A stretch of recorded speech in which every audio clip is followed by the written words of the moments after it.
Hi. Is the music too loud, or is it normal, or is it... anyway, hi. It is I'm Miria, and yeah, hi. Wait. I was just right. Thank you so much. Thank you so much. All right. Wait, I choked on my spit. I was like inhaling, like. Wait.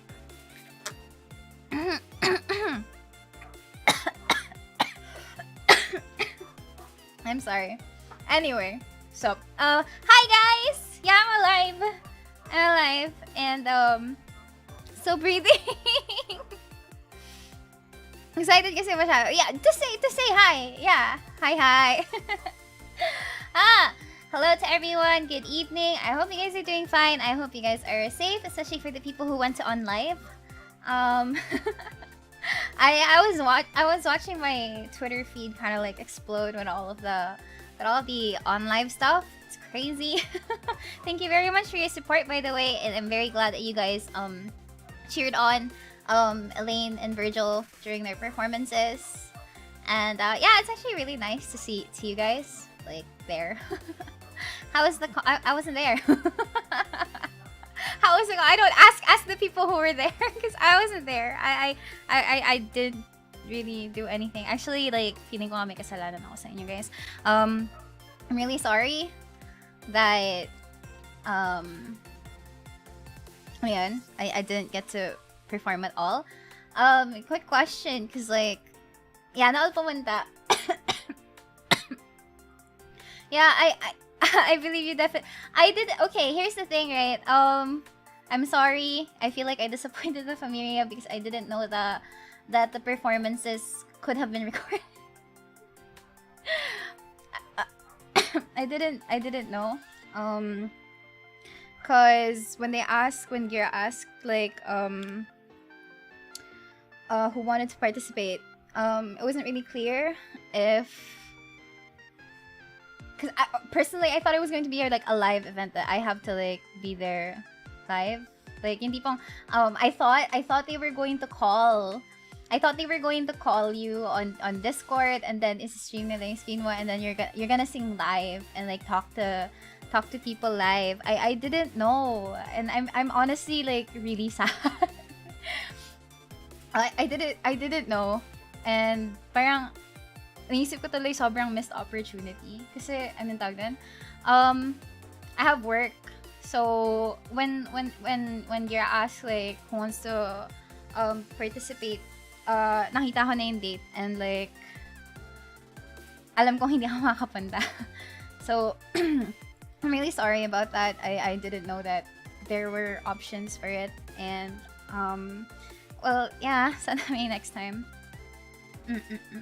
But I'm still glad that you guys were there. Actually, I saw a lot of tweets about like the events. Did you guys see the merch? Can you guys show me the merch? I wanna see the merch. I want to have my own merch. I don't have. Sino yung kumagat ng hita ko? Akala ko may natapon na tubig. Also, hello, ELAINE. Welcome to the stream. Thank you for dropping by.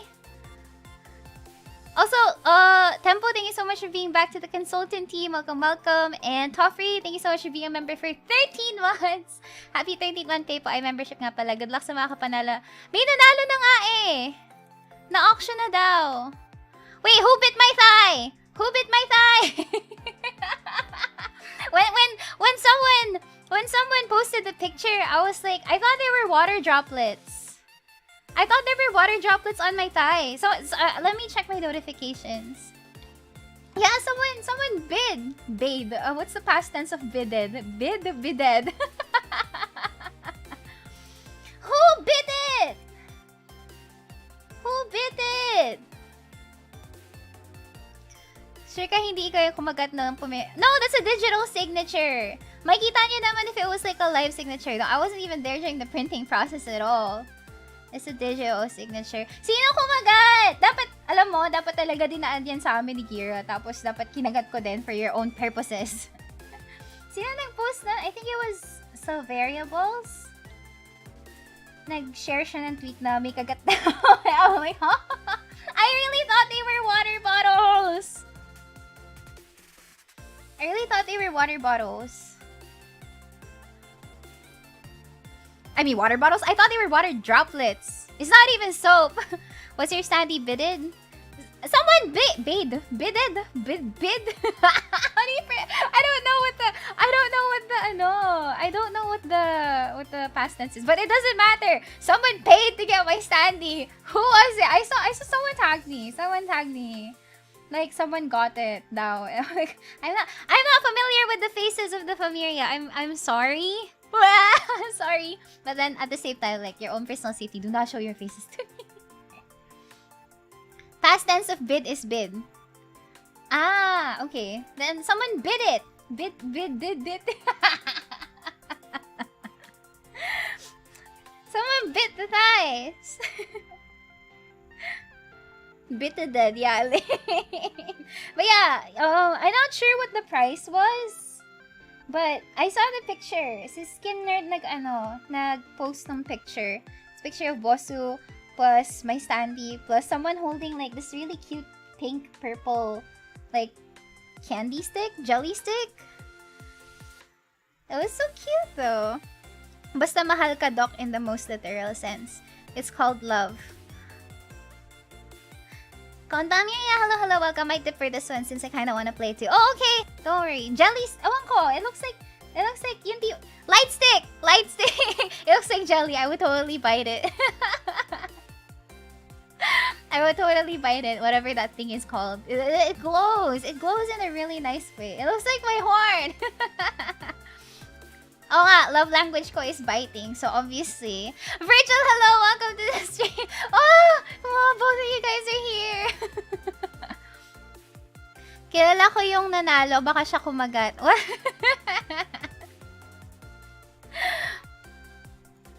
Next time, we'll have bitten Miria.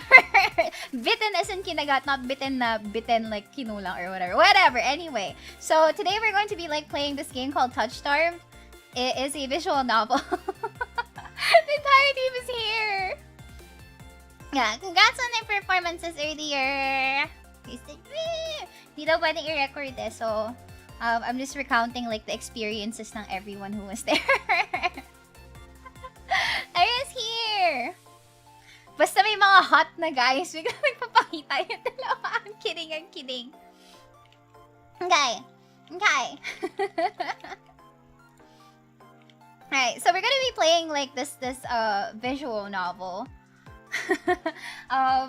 It's called TOUCHSTARVED.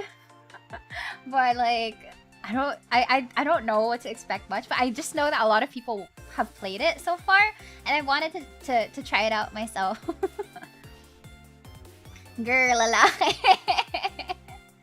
I was tall. Sana next time complete na kaming 3. Hi. It's really nice though. It's really nice to see that everyone was like having a lot of fun. I saw my butt hurts from Turkey. What? They allowed you guys to tour. I'm glad you guys think I'm tall na talaga. Pero like I saw pictures though. Some people posted pictures and some people are actually taller. I'm starting to doubt if 5'9" ba talaga yung standing there, but it is taller than Bosu. So I think it is tall, like 5'9". So that means some people are just really taller than me. I can't believe 4'9" lang pala yung mga Miria na naka-picture sa Stanley. No, kasi, yeah, Bosu yung reference. Pero wala eh. The standee is taller than Bosu, so that means there really are some people who are taller than me. How? How? Yeah, Bosu is the ruler kasi like yun yung pinaka identifiable ko na reference point. Yun yung pinaka-identifiable ko na reference point. So, you know. Scale for reference, yeah. I'm looking at the picture pa lang. Even if it's like tilted to a bit, and even if like my knees are bent in the illustration, it's still technically printed to 5'9". So, like, I'm like, are you guys to have me? Yeah. on live. Next time. Hopefully next time. There will be a next time. I hope there will be a next time. Also, yeah, sobrang init today. It's crazy. Going na kaya. Grabe. How many more from Miria are like taller than me? I'm starting to feel insecure. I actually didn't use you as a measurement, but I definitely would be taller. Mainit din sa online venue. Actually, I saw that the place was absolutely jam-packed though. Like, yung tipong... anong tawag dun? Like...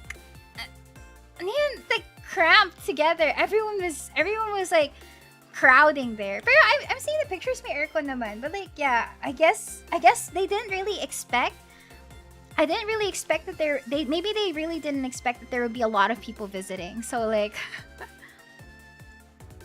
I wonder if Wondered was drying. I feel like they could have been dying because like that looked hot in the literal sense of the word, right? Like he's covered up plus the face. I feel like it would have been really sweaty inside.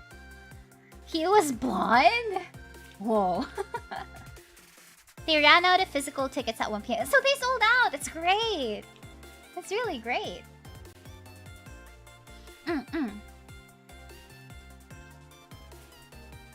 Crazy. Next time. I hope there is a next time pa rin talaga. Yeah, you guys better have like stayed hydrated because I heard the news and they said it was like up to 50 degrees out.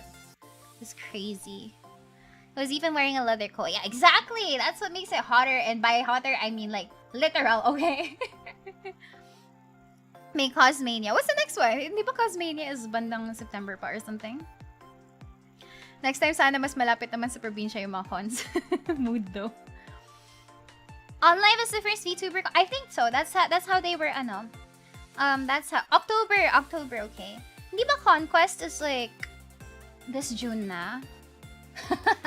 I don't know. Is it not air-conditioned in the convention? I'm not sure. Conquest June. Pupunta ba kayo ng Conquest? Gusto ko din ng merch. Gusto ko na... You guys saw the... Did you guys see the, ano? Did you guys see the keychains? Our keychains na yung emotes namin? I want one too. I want one too. I picked like the best emotes, like the ano yan? I picked the emotes that I picked for those merch parts was like how do I bring it out? I picked this one, the hugging hand. I don't know ang sinuggest ko kasi is this one plus this one. Like those two.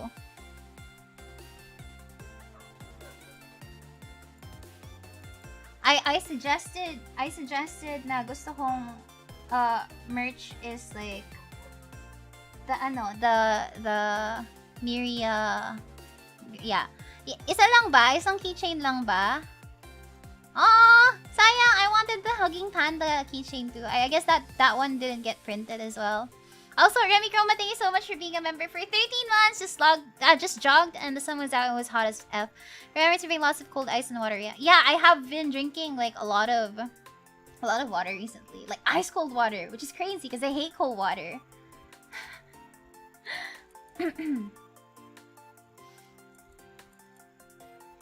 Yeah, next time sana small Miria keychain naman. We'll see.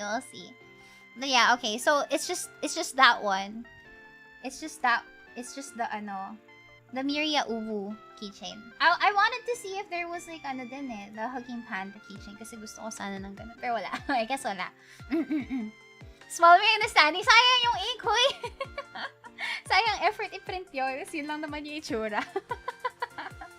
Small Miria would be a good sticker. Oh my god, if I had a Small Miria sticker, I would paste it all over my water jugs.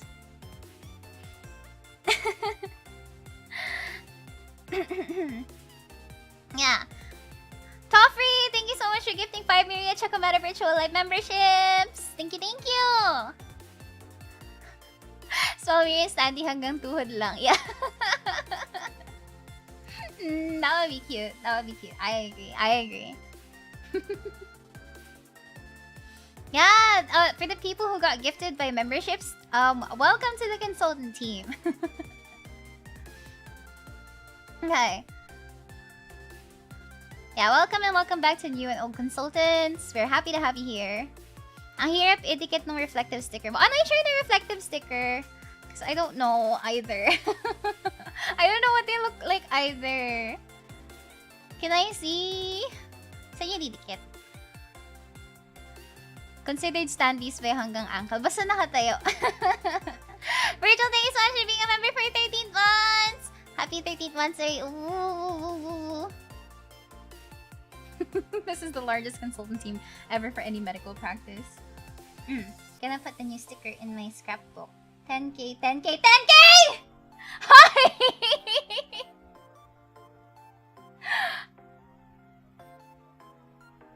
Sino yung nag-ano? Huh? Jello, thank you so much for being a member for 13 months!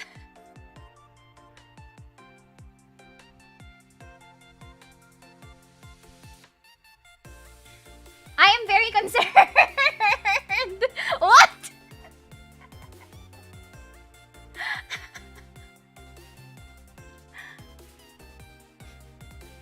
I'm very concerned about you guys.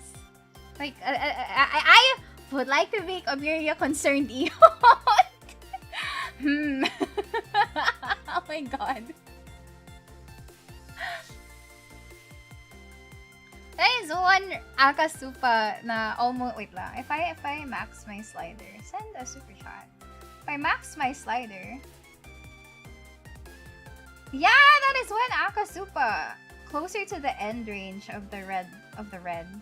Yo, what?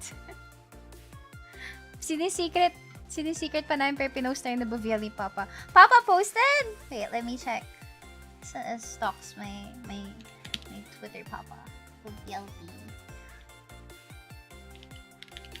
ELAINE, thank you so much for being a member for 1 year! Bigyan ng 10K. Oo nga. I'm kidding. Look at this history in the making.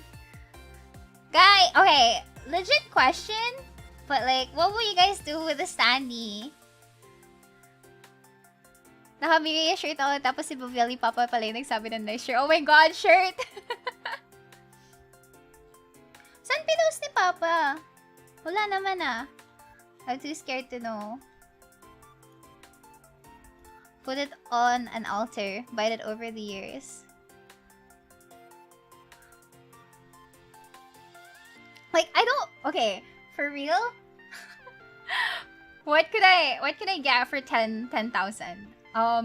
Down payment para sa aircon. I was gonna take a picture with some flowers. Oh, I would love to see some flowers. He posted it on Facebook. Oo nga, winner na gagawin mo sa... Hindi ko pa rin kilala yung winner! It would hurt to know. Zedna, thank you so much for being a member for 13 months! 13 months! I would display your standee sa salary sa study ko pag nagkaroon man. Love you, P. Shrine. I know yours will be taken care of. Secret na yung winner. Huh? Subintana kasi. Oh my god, please. Not like a horror game, please. Kakagatin yung kabilang tayo.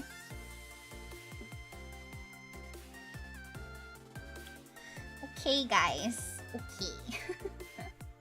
I'm very concerned, but also, I hope you're happy. I sincerely hope that you're happy, and I hope you enjoy it for whatsoever purpose or reason. I don't know what else to say. Pambugaw ng iba. I'm gonna be a scarecrow! Oh my god. Oh my god. What's the secret sino nanalo? Wait, pero kasi like, okay, if I'm looking at the on live stuff, tag, and then I got tagged kung sino, parang hindi, so whoever was in the picture wasn't the one that won it? Kasi, unless kung sino yung nasa picture siya yung nanalo. Kasi, I saw yung isang tag kay Virgil and kay ELAINE, and it's the same person. So, iba siya? Ginawang target na airsoft. Darts! Ginamit niyo akong target for darts. No, kasi Virgil and ELAINE got tagged earlier. They got tagged earlier by the person na, by the person that was also in the same picture na nakipagpicturean kay Bosso. The one that was holding the jelly, the jelly stick. Is that still a secret? Kasi like technically nag-tweet siya. I know who you are! I see you in chat, but I guess I won't mention it. Tama, diba? Like, I see the tweet, unless it's a different person, or mali yung shirt. I was sleuthing skills. Even if I didn't get tagged in sa mismong post. Guessing is the fun part. Okay. I'm so very concerned though.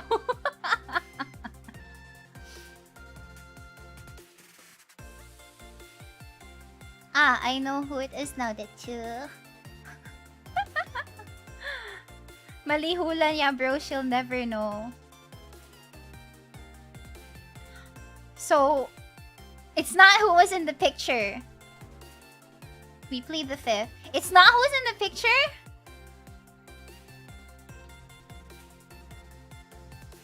I'm concerned pa rin. No one will know. Pwede mo bigay niyo na lang sa akin yung jelly stick. I like the color of the jelly stick. I like the color of the jelly stick. I want it to be mine. At ito na, Miria, kung magka-half a Miria standy, bibilhin mo ba? Pahingin mo na ng 10k. And then I will buy it. They invoke the right from self-incrimination. Okay. Anyway, let's look at the game now. I feel like we should stray further away. Binigyan ng 10k para bilhin na sa early stand. Yeah, exactly. Yes, there's a game. Oh my god, it's not another Zatsudan. I'm sorry. Lagi lang tayo nagdadal-dalan. Pero na-miss ko rin naman eh. Only on-live goers know, including me. So iba talaga. Oh my god. You guys are buying via proxy? He okay, you saw it, right? He tweeted it. He tweeted it. Let me see yung daldalan. Merong iba? Yeah, it's a nice game with a free 30-minute Zatsudan. I will let the owner reveal themselves. Yeah. Owner person. Up to you. Your move. Anyway, hi! Welcome to this year. Okay, enough. We should probably start with the game. I guess. This is set up compassion, but like... Okay. Okay, so this isn't the game yet, but I guess I just wanted to show the Kickstarter thingy because it looks great. No, I have the game already. I have the game already though. But yeah, here's the game itself. It looks really nice, by the way. And look at that. That is absolutely insane. Like, look at this Kickstarter pledge. This pledge is like $800,000. And supposedly it's only up until $95,000. So it's actually insane. There are like 12,000 people who want to get in on this, and there's just like 2 hours left. Okay, like I will set an alarm so that I know if I should pledge for this. I understand why. This better be voiced. Okay, let's check it out. Yeah, okay. So like the premise is, I read it as a dark romance visual novel. I mean, with those guys, I kind of feel like it. Toffrey, thank you so much for the super chat. Wait, Miria, before you start, how would you answer the question in as a panel? What do you think sets VTubing apart from other forms of stream media or content? Shet, wait lang. That's a question for the panel? I'm not, okay. Did the panel have any kind of like preparation or thinking time? Because I feel like I would need to think. What do you think sets VTubing apart from other forms of stream content or media? Pwede balikan ko yung sagot. May thinking time ba sila? Parang medyo nabigla ako. I'm sorry, I'm not ready for this question. Wait, okay. Shit, wait lang. Pwedeng pass. Okay, can you please give me some time to think about, wala bawal dapat Miss Universe. Kaya nga hindi ako kaya nga hindi ako nag-a-apply sa Miss Universe kasi alam kong mapapressure ako sa mga tanong eh. Ano ba? Thank you very much for that absolutely wonderful question. Now, to talk about what sets VTubing apart from other forms of street content or media, I'd like to think that VTubing is unique in a way because we have to like, wala na, hanggang dun lang ako, hehe. Hanggang dun lang kaya ko. Wala akong brain cells to think of a legitimate answer. I'm sorry. Hanggang dun lang kaya ko, sorry.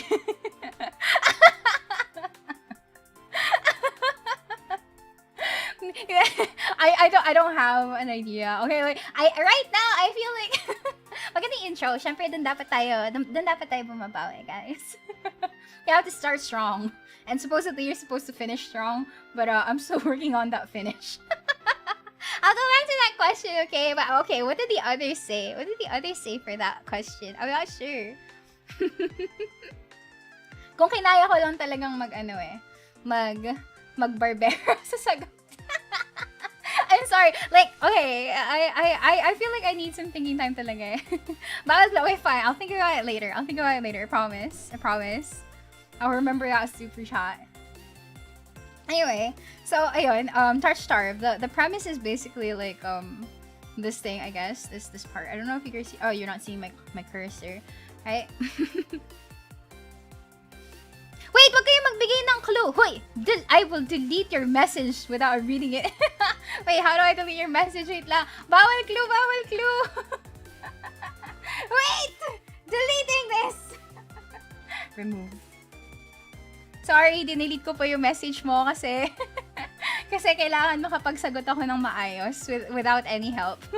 Know that I don't hold anything against you. It's just that gusto ko yung answer ko coming from my heart, not anyone else's heart.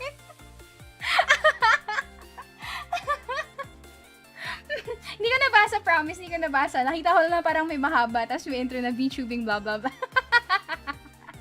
Hindi ko pinasa! I didn't read it, I promise. Anyway, okay, so like TOUCHSTARVED is basically like a dark romance visual novel, and the premise is that you were born cursed with hands that twist the mind of any human you touch. Desperation leads you to the shadowy city of Iridia, where your fate intertwines with 5 monstrous strangers. Each can offer you salvation or damnation. How far will you go to cure yourself? Okay, so it's a gothic horror romance visual novel and passion project. So there's already a demo. I already have the demo. And then there are 5 love interests, each hiding a terrible secret. So, this is, I don't know how to say his name. I think it's Eyes. The demon renegade. Okay, that's a picture. Okay, so this is Eyes. He looks pretty... I don't know. He looks nice. Definitely, he looks nice. I think, okay, fine. Everyone looks nice. But, he looks so masungit. He looks really masungit. And, I guess, are these tentacles? Are these tentacles? Okay, wait. You guys need to see my cursor for this.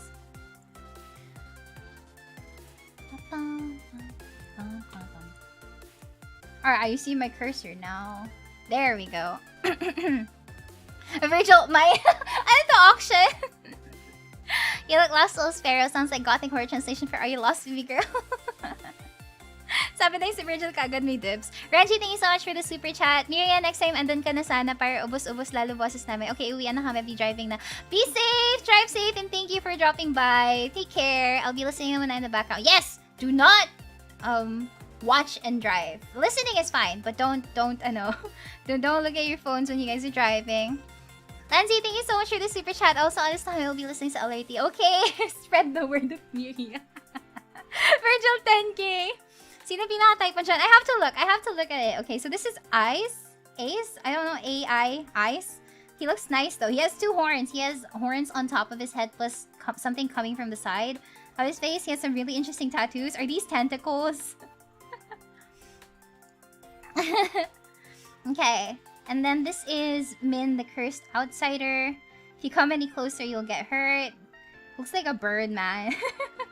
It's a bird. Bird, feathery, I guess. Are these tears? This is a white-haired guy. He looks like... Yeah. Does that interest you? We'll see. He has a beauty mark here. This is Vare? Vare. The chained charlatan. Wala may na yan ni Miria. This is Vare. Careful, the cornered beast bites the hardest. He looks to have like this wolf motif going on. He has like some chains on him, plus belts, leather. He has abs. Do these guys have abs? This guy has like massive pecs though, but this guy, he has abs. He has abs here. Oh my god. Wait, okay. He's not showing a lot of skin. Okay, he's not showing a lot of skin, but excuse me, sir. Kuros is Arjuna. You know what? You're right. Oh my god, I have been in love with Arjuna for like the longest time. Arjuna from Fate, right? From Fate, right? Excuse me, sir. Hi, my name is Miria, the repentant angel. I rarely come across so fascinating a patient. Okay, I'm done. The Hellfire Kuros, ELAINE said.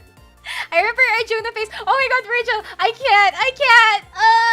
I'm weak. I am weak. I am weak. Yes. Okay. This is you, not a white-haired man with glasses.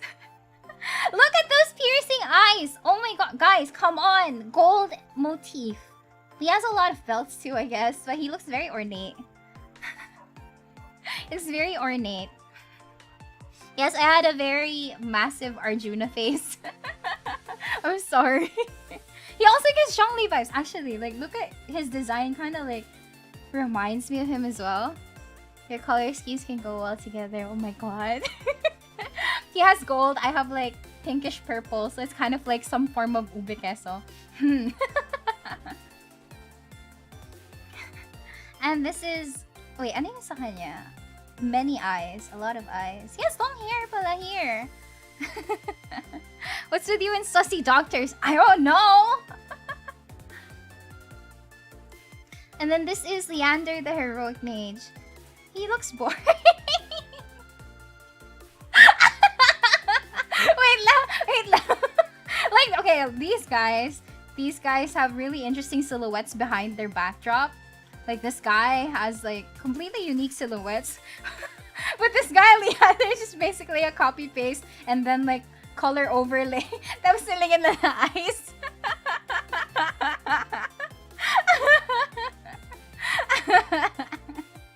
Okay, I can keep you safe as long as you trust me. Leander's magic can't cure you, but the sense of normalcy he offers... See, he's a boring human!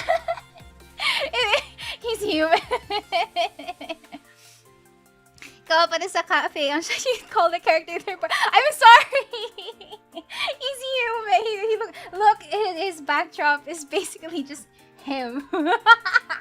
Again.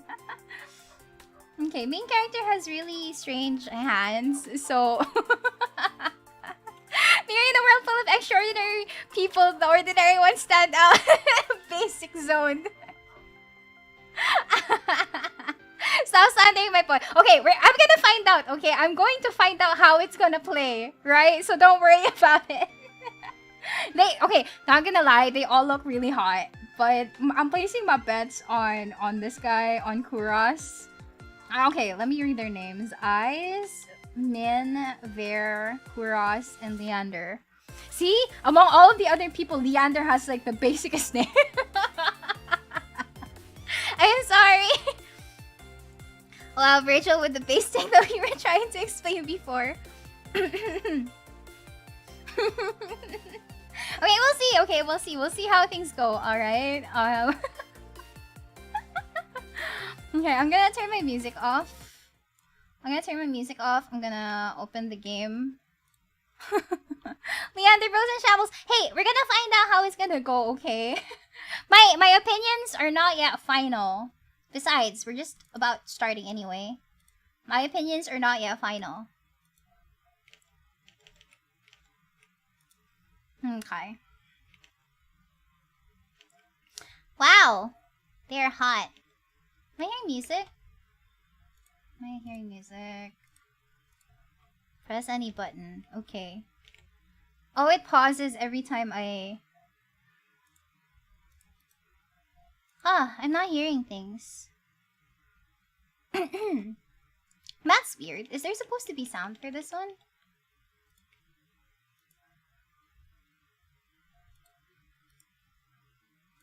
I feel like there's supposed to be sound, but I'm not hearing sound.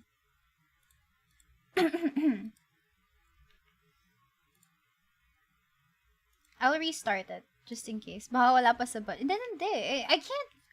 Oh, wait. Let me see. Huh. Bakit kaya walang sound? That was weird. I feel like there should be, because I watched the trailer and they had like a lot of stuff. And I technically like peeked into someone else playing it, and they also had stuff. Let me see. I refuse to believe that there is nothing.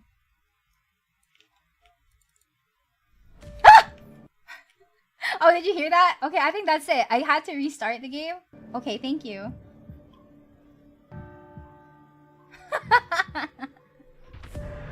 Ako din po ay nagulat. I'm so sorry. How is the volume? Very interesting. I hear heartbeats. How is the volume? Is it okay or is it a bit too loud? How's the volume? Volume's pretty good? Alright. Ba't kasi pang horror yung sound? Nagulat din po ako. Tiny bit loud. Alright, let me fix that a little bit.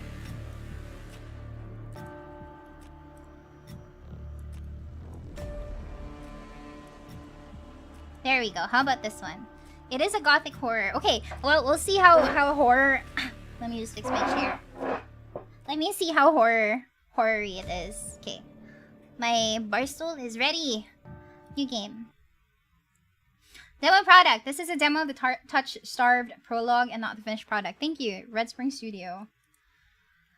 TOUCHSTARVED is intended for an older audience. It contains mature content that includes but is not limited to horror, graphic violence, strong language, alcohol and drug references, injury, and dismemberment. Let's go. Player discretion is advised. If you accept the content warning, please click to proceed. Dismemberment. Interesting. Okay, tutorial. In TOUCHSTARVED, your choices matter. The decisions you make may result in unique dialogue, interactions, or even choices in red text which contain exclusive content. Try playing through the demo more than once and choosing different options. You might even uncover a secret ending. And remember, there are no wrong choices, only interesting ones. Choose wisely and save often. Controls, left click, progress dialogue, mouse wheel up, rewind, spacebar hide UI. Alt activate skip mode. Oh, interesting. Okay. Name is Miria. Choose your pronouns. She, her. This world began to This world began to unravel long before you were born. It began with fogfall. Spectral mist bled from the seams where reality wore so thin it split. And from that fog emerged monsters, inhuman beings with unnatural powers. Some possessed language and intellect, others were mindless beasts driven by little more than the desire to slaughter. As cities fell and unrest spread, humans united in their fear while monsters thrived in the chaos. And then there's you. You're not even sure if you're human. You were born cursed, with hands that alter the mind of anyone you touched. Choose your backstory. I wonder what engine this was made into too. When I opened it, it started with Unity, so I'm assuming this is like Unity. Yeah, I'm not human! Oh, I can choose my backstory, okay. The Unnamed, the Hound, the Alchemist. You were raised as an oracle in a remote temple. The priest claimed your touch bestowed enlightenment, but a visiting mage revealed your curse for what it is. Following the mage's word, you fled in search of the cenobium. You regularly experience unnatural premonitions that rattle your body and soul. An innate sixth sense gives you a heightened awareness of hidden supernatural presences around you. Not human, safe from Miri's wrath. Yeah. Okay, the Hound. You were raised by a society's outcasts, criminals who accepted you when no one else could.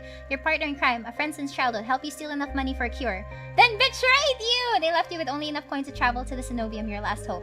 You have sharply honed social intuition. You can survive and even thrive in the violent underbelly of any city using your experience with the underworld to get ahead. Abandoned mage.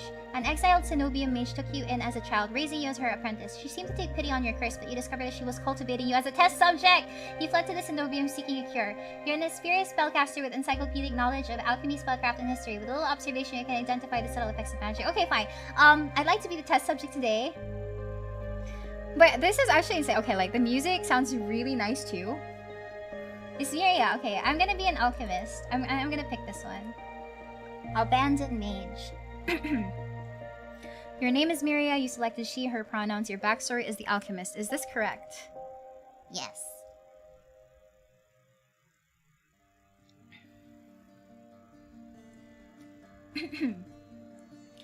The wasteland stretches as far as the eye can see. There's nothing out here but death, the ever-present stench of decay, and countless sun-bleached bones cast like seeds across the barren land. I could say death doesn't scare me, but to tell the truth, I'm desperate. It's been 2 weeks since I joined a caravan bound across the wastes. Finding a group that would accept me was a trial in itself. As rations grew sparse and my canteen ran dry, I began to despair. But then I saw it. Iridia, the city of knowledge, one of the last bastions of humanity left in the world, and home to the famous academy called the Cenobium. All the world's knowledge gathered in one place.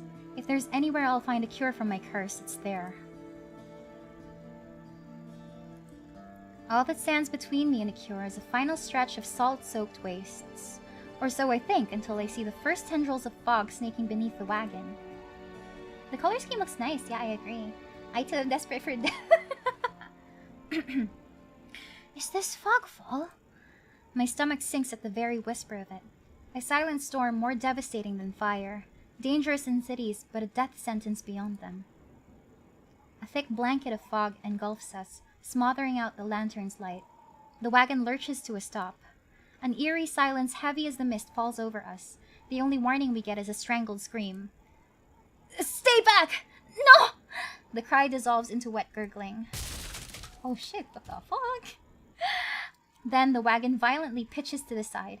I hit the ground hard, the air punched from my lungs. When I open my eyes, adrenaline lends sudden, awful clarity to the carnage around me. A trader I once shared bread with lies face down in the mud, their back reduced to long strings of torn muscle, gleaming gristle, and exposed bone. Bodies litter the wasteland. Oh, this is the dismemberment part. Interesting silhouette. I try to rise, but my ankle explodes with pain so blinding. White blooms across my vision. Only when my eyes adjust do I see the dark shape in front of me. Oh my god, the squelching sounds! A soulless stoops over the twisted form of a caravaner. I freeze, but it swivels its head. A dozen bulging eyes twitch in my direction and blink as one. My monster design looks great. Okay, scary. The soulless lets out an ear-splitting shriek and runs at me. But right before it reaches me, the beast barrels past, vanishing into the mist. Distantly, a horse screams in the dark. I need to move. Now! I should run for the city. If I go to the wagon, I will die, right? He's scared. What's that emo? Running for the city, okay. I take off, running deeper into the haze. The fog is so thick that I fear I'm headed in the wrong direction until I see a dim pinprick of light emanating from the shadow of a spire. It's faint, but it's enough. I came too far to die here. Rapid footsteps echo all around me.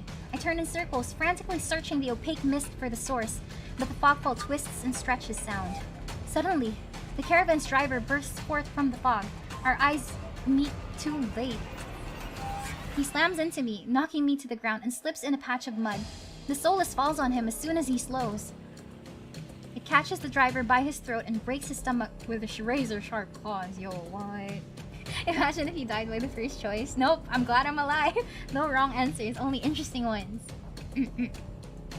He comes apart like wet paper, spilling intestines and viscera in a steaming tide. Fighting the urge to heave, I claw frantically through the slippery muck for a handhold. Shit! My hand catches on the jagged edge of a rib jutting up from the water. What the fuck?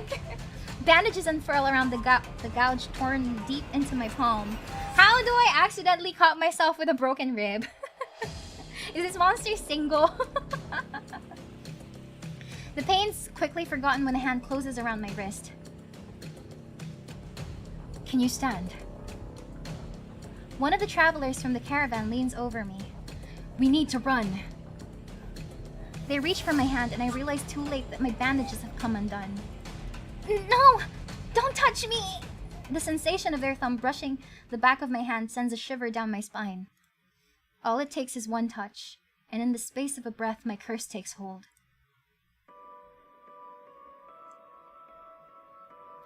Their lips peel. I don't like this. I don't like this smile. I have this same smile. I have this same smile, but like, I have this same smile. Wait, let me like bring it out.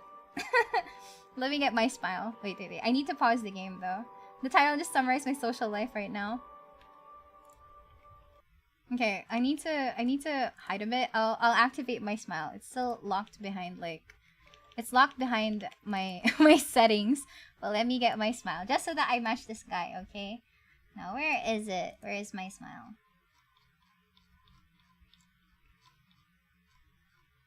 I'm looking for it right now. Okay, it's number 6.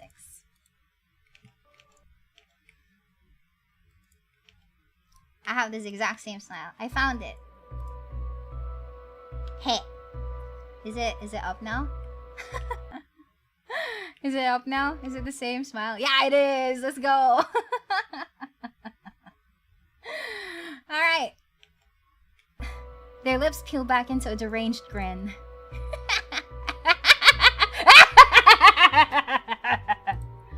No. I've seen this face countless times before. This is my curse. Madness of my own making. Their grip on my hand tightens until pain radiates from my knuckles. Yori Tiki, thank you so much for the super chat. Made it home. Hire, have some coffee. Thank you. Hala tumawa. Huh? I did it myself. Let me go. Suddenly, clammy hands crush my throat, choking off my breath. Yo, not this early. Die! Die! Spit bubbles at the corner of their mouth and flecks my face. The edges of my vision darken as my lungs scream for air. I'm sorry, but if you're in, scream for help. Fight them off.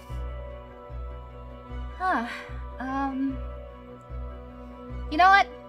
I don't feel bad because he's... No, I feel bad. This is my fault, right? This is my fault.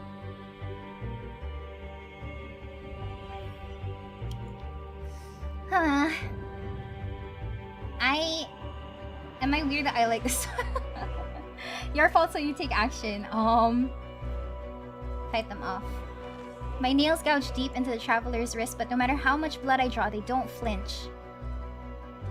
The more I struggle, the tighter their grip grows. My pulse hammers in my ears, slowing with each thudding beat. This can't be happening. I'm going to die, and not because of the fogfall or the soulless, but because of my own curse. Tears sting my eyes. No, not here. Not like this. The hands drop from my neck, leaving me wheezing for air. My lungs burn with each ragged cough. Oh, I'm safe? My vision clears and the traveler's face takes shape, hovering inches from mine. Lips still split in the macabre smile, even as blood seeps between their teeth. They give one last shuddering breath, then slump over the claws hooked through their stomach. The soulless shoves the body aside, and the glowing eyes studying its leathery skin, thin as though grinning. Oh no, the crunchy sounds! There's a flash of claws. Red spills across my vision. I thought there'd be pain, but as I sink into the murky water, all I can feel is the grit of silt filling my mouth and the icy embrace of shallow water. Distantly, I notice an arm resting among an outcrop of reeds. Mine, neatly severed at the elbow. Macabre. Okay, it's macabre. Thank you. It should have taken both arms. Without them, maybe I could have survived. Maybe I could have had a home. Instead, I'll die cold, alone, and face down in a desolate wasteland. A fitting end for a monstrosity like me.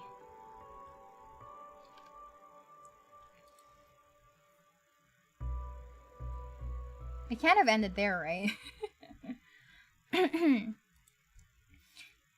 If this is death, it's not as bad as I feared. The cold is gone, as is the choking stench of bog water. I could drift forever, cocooned in oblivion, until all thought and sensation vanished.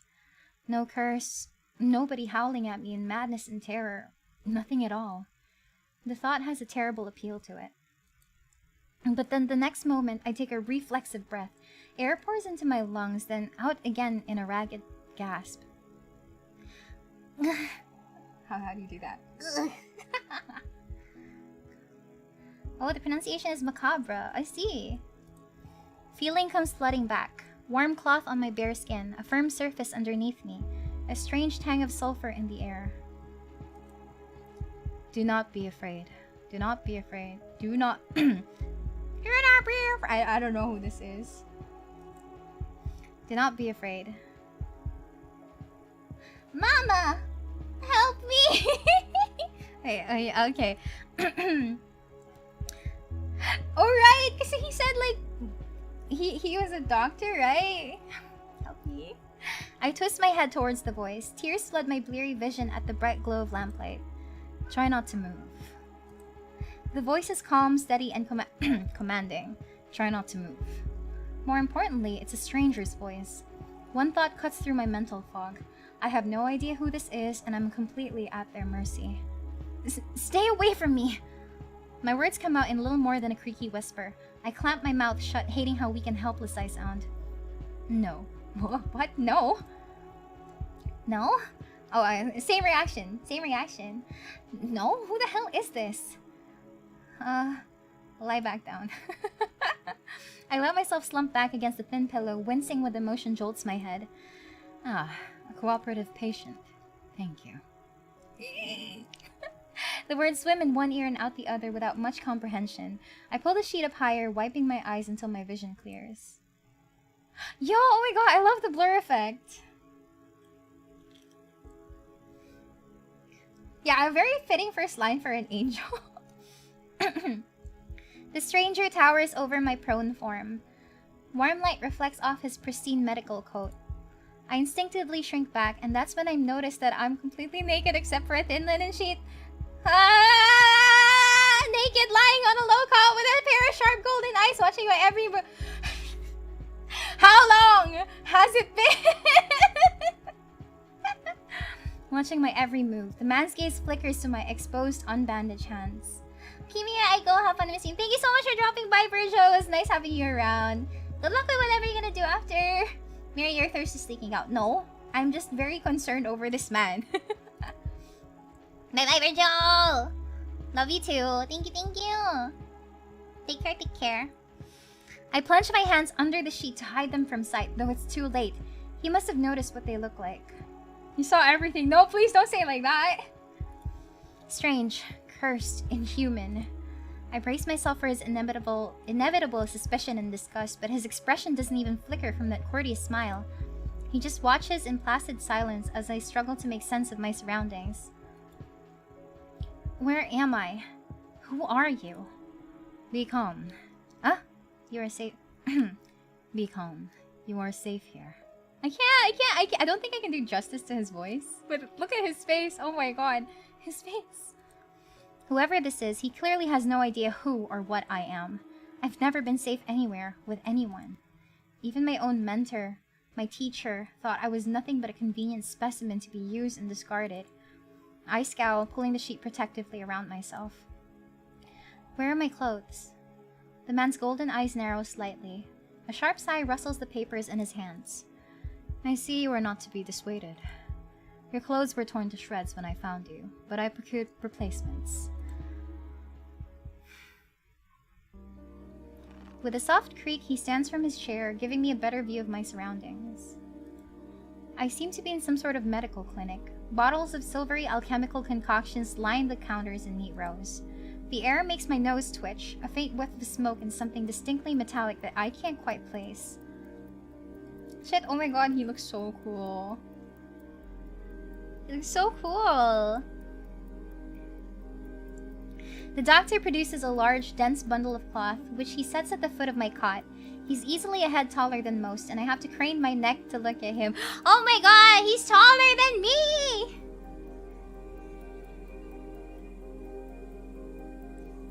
taller than me. You know what? Thank you. Because he kept me alive, I guess. Fine then, I will dress up in front of you. Thank you. I should be polite if I can, especially since I don't know who this is, what he can do, or what he wants with me. Okay, fair. Yeah, I'd like to think that's a very rational way of thinking. Thank you. You are welcome. I will leave you to get dressed. Oh, he's gonna leave on his own! He's so polite. With a curt nod, he leaves through a narrow door. I hear a soft click as the lock turns behind him. I count to 3 in the sudden silence. When I don't hear any more footsteps, I reach out for the bundle of clothes. An itch on my elbow stops me short. I reach down absent-mindedly to rub at it, then freeze when my fingers meet a neat line of stitches.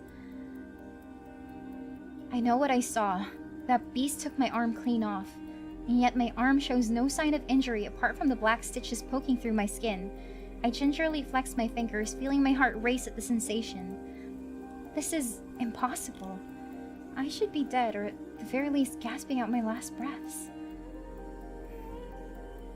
I squeeze my eyes shut, waiting for the pleasant dream to unravel, to wake up bleeding out in the swamp. But nothing happens. The seconds tick by and my arm remains resolutely healed, my surroundings pristine and quiet. Am I a zombie? I'm not sure. Stitch the limbs back. It seems like it, yeah. Very polite. In numb disbelief, I reach for the replacement clothes and begin stiffly pulling them on. They're thicker and warmer than mine were, with a black woolen cloak to go with them. But there's one thing still missing. My bandages. The golden-eyed man didn't leave me with any, even though I know he saw my hands. I slide off the bed and take a few unsteady steps towards one of the drawers. If this is indeed a doctor's clinic, there must be bandages somewhere. I start opening drawers at random, and of course that's when the door swings open once more. Are you looking for something? I whirl around, clutching a thick roll of clean bandages. I try to step back from him, but my legs bump up against the edge of the cot. Your caution is understandable, though if I meant you any harm, you would know. That doesn't make me feel better in the slightest, but he makes no move toward me, so I quickly wind the bandages around my hands. The glowing scars and mottled skin disappear under a layer of clean white cotton. May I ask why you need additional bandages? I clench my jaw. I knew it would only be a matter of time before he asked about my hands, though the way he does it is strangely roundabout.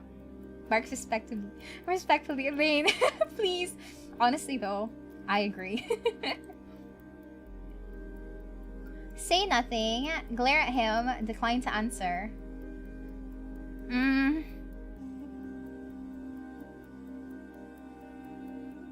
I guess I could decline. I feel like declining is more polite than just saying nothing. Well, that's a very personal question, and I don't really want to answer. Is that so? Surely you realize that I can only help you if you tell me what ails you. An involuntary snort of laughter escapes me. Where would I even begin? Would he even believe me if I told him? No, best to keep my curse to myself for now and learn more about him first. Who are you? You may call me Kuros. And where exactly am I? Iridia, which I assume was your caravan's destination. I can think of nowhere else for a group of travelers to go. Iridia, so I made it into the City of Knowledge after all. I should feel relieved, but all I can manage is a vague sense of increasing unease. How did I end up here? I brought you to my clinic, of course. You were the only survivor from the caravan, barely clinging to life. You needed immediate treatment. Which you provided? Yes. He said it so simply, as if I'm a small child and he's explaining basic addition to me. I frown and flex the fingers on my recently healed arm. Aside from being a bit stiff, it feels fine, thoroughly attached to me. You're saying that you stitched my arm back on. Pardon? A soulless attacked the caravan. It ripped everyone to shreds. It tore my arm clean off. But when I woke up here, I spent my entire life learning from a Cenobian mage, and I know of no alchemy or magic that could reattach a severed limb. Even if he somehow could heal me by magic, I should detect traces of it. But I sense nothing out of the ordinary at all. The doctor, Kuros, pinches the bridge of his nose. He sits back down in his chair, quiet for a long time. I do not know where you come from, but Iridia is the city of knowledge and deadly secrets alike. Information is power, and it is most unwise to give or receive it freely. Since you have refused to divulge your secrets, I will not divulge mine. I do not even know your name. I was just... You are new to Iridia, so I will overlook the specific breach of etiquette. However, you should not expect others to extend the same courtesy. Do you understand? Yes, Doctor. He looks pointedly at my freshly bandaged hands. Loath though I am to admit it, he has a point. I'm also a complete stranger to him, and if he's telling the truth, he saved my life. Yeah, magical commentary. Okay, that's pretty cool. I don't know if I would have picked... would have gotten a different answer if I did something else. I take a deep, steadying breath. This time when I speak, I sound a bit more like myself. Miria. My name is Miria. It is a pleasure to meet you, Miria. There's a little more warmth in his smile. his polite demeanor back in an instant. Thank you for saving me. Thank you for saving my life. I chance a smile in return. Even if you won't explain how he did the impossible, there's no doubt in my mind that I'd be dead if not for Kuros. Think nothing of it. I can't not think nothing of it. I'm not sure if he's just being excessively courteous, but his words only raise more urgent questions. But I have to ask, why did you save me? You don't know me. The question seems to startle Kuros. Oh my god, his eyes are so brightly golden. I love it. I could hardly leave you to die in the wastes. Assisting those in need is the very essence of a doctor's duty. I've never met a doctor who also handed out free clothes. My fingers find the edge of the cloak. There's a subtle but delicately embroidered pattern around the hem. I try not to think about what kind of price Kuros might ask for such well-made clothes. No, I suppose not. Forgive my presumption. I rarely come across so fascinating a patient. He's so fascinating! Yes, doctor. I blink. What did he just say? I simply meant that few would cling to life so resolutely, or brave such a perilous journey to Iridia. I could not help being curious about you, Miria. His voice dips into a soft murmur, and he abruptly looks away from me. You're pretty curious yourself. Am I? Oh my god, his smile! I'm weak. Well, I haven't forgotten about my arm. I wiggle my intact fingers at him. Clearly not. But you haven't asked me for any payment either. I require none from you. Travelers do not have an abundance of coin, and it would be unethical to leave you destitute in a strange place. I fall silent, unsure what to say to that. Nobody would help a horror like me for free. There has to be some kind of catch or trick, right? Huh. A loud knock at the front door stops our conversation cold and spares me from having to say anything else. Halasha. Duty calls. Unfortunately, you are not my only patient today. The knocking grows more insistent, and Kuros lets out a tired sigh. Please wait your turn. Though he says it quietly, the clamor on the other side of the door abruptly stops. Do you need anything before you leave, Miria? Oh. Between the soulless attack and my miraculous survival, I'd almost forgot why I came to Iridia in the first place. I need directions to the cenobium. His face.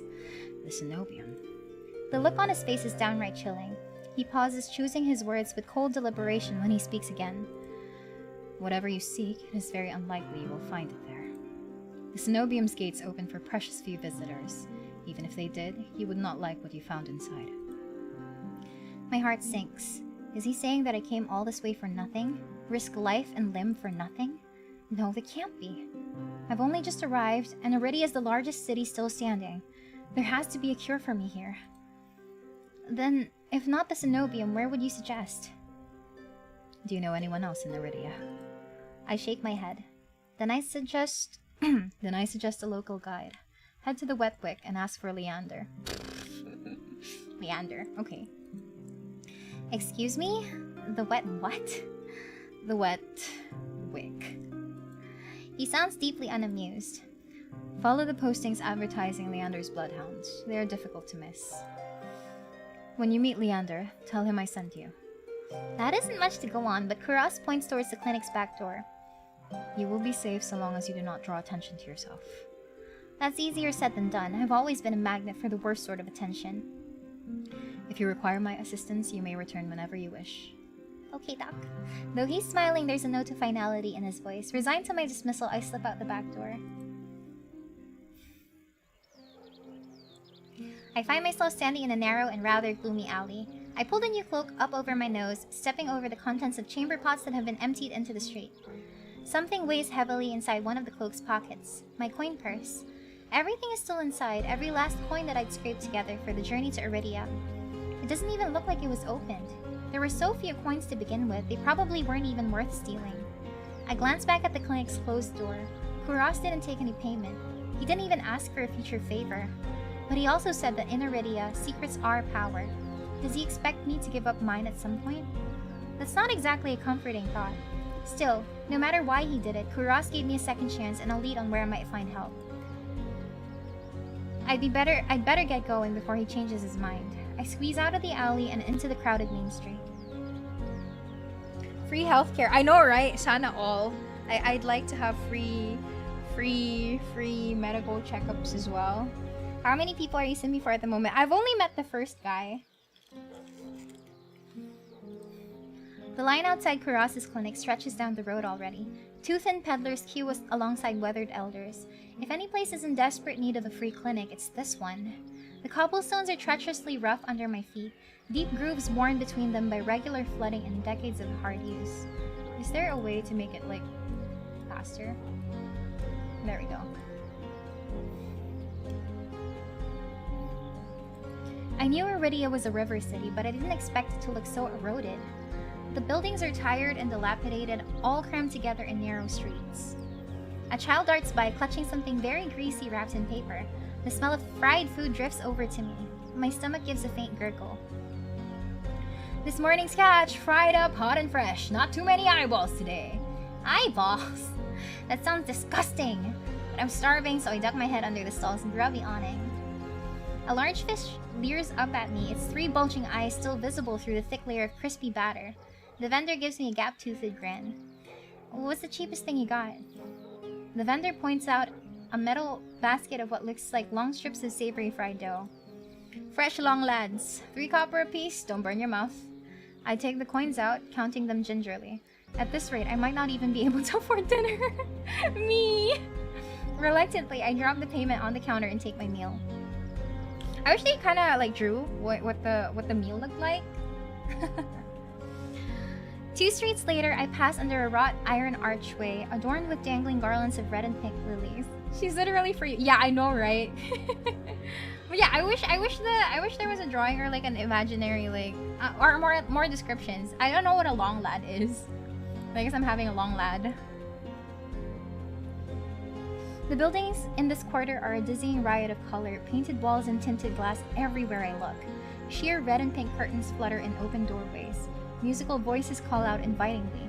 Incense mingles with the pungent scent of flowers, barely covering the salt and musk of warm bodies. This must be Iridia's entertainment district. I'm polishing off my food and dusting the crumbs off my hands when I spot a poster. It features the silhouette of a smiling man wearing a single dagger-like earring and the word Bloodhounds printed above his head. A motto, as above, so below, circles the artwork. If Leander is the leader of the Bloodhounds, then the face printed on the poster is likely his. I follow the line of identical posters around a corner and nearly hit my head on a precariously dangling wooden sign. Looking up, faded orange letters read the Wet Wick. What's a wick? What's a wick? Wick. Wikipedia. Wet Wick. Guess you never got to explain your own character as well from the look standpoint. I don't. Oh, the candle. Bakit basa? The candle fuse. I see. Okay, understood. Thank you. Mitcha. What's Mitcha? Jangmi. Kasi ang wet wick doesn't light up. Okay, so what am I supposed to do with? Okay, you're talking about a candle wick that is wet, so that means it won't light up. So I don't. Okay, is there any intention for that? It's one of those weird pub names, I guess. I see. The facade of the building looks like it's seen better days, but I hear faint music and laughter coming from inside. Limp pee-pee! The inside of the bar is a far cry from the abandoned exterior. It's not even midday, yet most of the tables and booths are occupied by a loose assembly of people in matching green cloaks. I'm no stranger to bars. Sometimes I would prefer to take my books to the local tavern for a change of scenery, but I much prefer quieter places. A cursory glance doesn't turn up anyone with a dagger-shaped earring. I'm about to head towards the counter when a chant rises from the center of the room. Show! Show! Show! Show what? Wait, is this like... Oh my god, what is this? Is this like a... It's not a brothel, right? What is correct? I don't know. Okay. Show your wick. The remaining green cloaks abandon the bar and their booths to rush towards the center of the room in a sudden torrent. There's no time to move out of the way. I'm caught, swept alongside in the ale-stenched current. Hey! Rhythmic chanting drowns out my voice. I thrash, throwing out elbows as the press of bodies grows heavier. Nice wick, bro. Does this mean their wicks are wet? What? I don't know! My hip knocks into a table. I grip it, holding on tightly to steady myself, but the crowd has stilled and the chanting has stopped. A pair of gilded boots stride across the tabletop. No, what is happening? Oh, very suggestive, CG, I guess. Seriously? You dogs? Again? Scattered laughter and cheers rise from the audience. I drag my eyes up. Oh yeah, I drag my eyes upwards. But get the music. Fine, he looks nice. He looks nice. Fine, give him that. A well-dressed man stands on the table in front of me, his broad shoulders framed by the thick lapels of a trench coat. This really is the last time, alright? This time when he speaks, the audience falls silent, as though bewitched by his magnetic presence or rich look. What was that? This really is the last time. I can't! It's normal, guys. It looks nice right human, yeah. I can't do a rich low voice, I tried. But nothing is as captivating as his smile. Hoy! Main character, wag ka magpadala. Nothing is as captivating as his smile, according to my character's narration. That's not my words, that's not Miria's words. He beams at the crowd around him, a performer on his makeshift stage. Don't blink or... what does that? Don't blink or you'll miss it. He laughs and the dagger-shaped earring dangling from his left ear catches the light in a flash of gold. It would seem I found Leander. He raises his hand above the audience and snaps. A flash of pale green light. Real magic. No ordinary stage trick blinds me. As the brilliance ebbs, my gaze refocuses on the mage towering above me. He flicks his wrist, and the magic spiraling around him coalesces. A delicate flower stem sprouts from between his pinched fingers, one by one, glowing lily petals spring forth. With a flourish, the mage presents the conjured flowers. The audience bursts into clapping and cheers. My mouth hangs open, and not on account of impressive performance. There was no incantation, no spell circle. I've never seen something so beautiful and intricately conjured so effortlessly. Leander must be an incredibly gifted mage. No wonder Kuros recommended him. Ah, okay. No incantation, no spell. Okay, so wala siyang verbal. Wala siyang material? Honestly, this seems like prestidigitation to me. Or druidcraft, I don't know.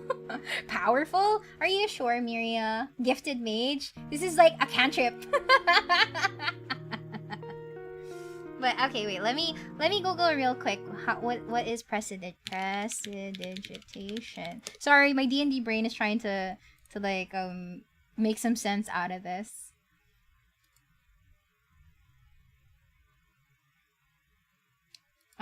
Okay, prestidigitation is a verbal and somatic spell, so technically it doesn't even need material components.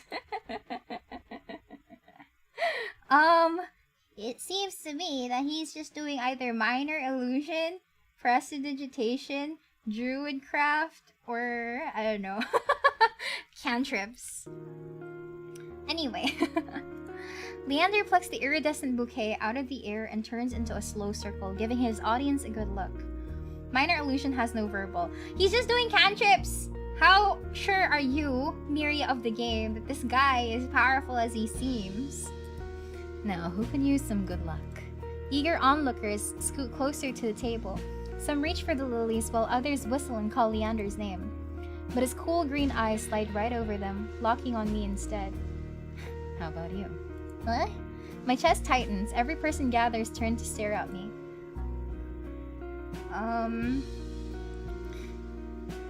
Yes, Miria of the game. Not the real Miria. I mean, maybe in D&D this isn't impressive. Think about it in Final Fantasy magic system terms, with spells not having cast time. No, you have swift cast. Okay, yeah. I'm tempted to refuse the flowers because I hate him. But fine, I'll take the flowers. I reach out, all too aware of the way my fingers tremble as I carefully take the flowers from him. There's no weight to them, only a faint warmth that radiates from the stems. As soon as the flowers leave Leander's hand, their light dims. They fade away in a shower of opalescent light. Flowers are flowers, it's true. To my surprise, Leander laughs under his breath. That's the problem with flowers. That's the problem with flowers. They don't last long, but they leave an impression, right? He grins at me and I find myself smiling back. Miria of the game finds herself smiling back. What? If your flowers are just gonna disappear, might as well not give it to me, bro. Depends on the magic system of the world. Since you're mage trained to some extent, so you know the limits of magic. Okay, fair. To be fair, like my character did say that there weren't any spell circles, just like no incantations or whatever. So I guess for this particular game, he is powerful. Miria the player is so chillin'. Miria the player is also smiling. No, Miria of the game is smiling, but Miria the player isn't. Leander steps off the table, dropping among the excited crowd with an audible clink. Alright, bloodhounds, get back to your drinks. Show's over. The green cloaks disperse at his command, returning to their tables and booths. Before I can make my way towards Leander, his eyes find me. What's this smile, huh?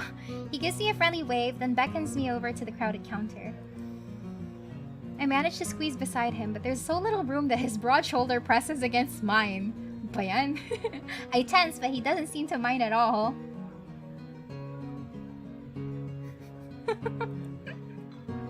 Is this your first time in Iridia? He says it lightly with a genuine air of curiosity. Do I stick out that much? No, but I'm certain I'd remember seeing a face as lovely as yours around Lowtown. No! No! Okay, no, I'm not a fan of flirty panimula, like flirty starts. No thanks, I'm sorry.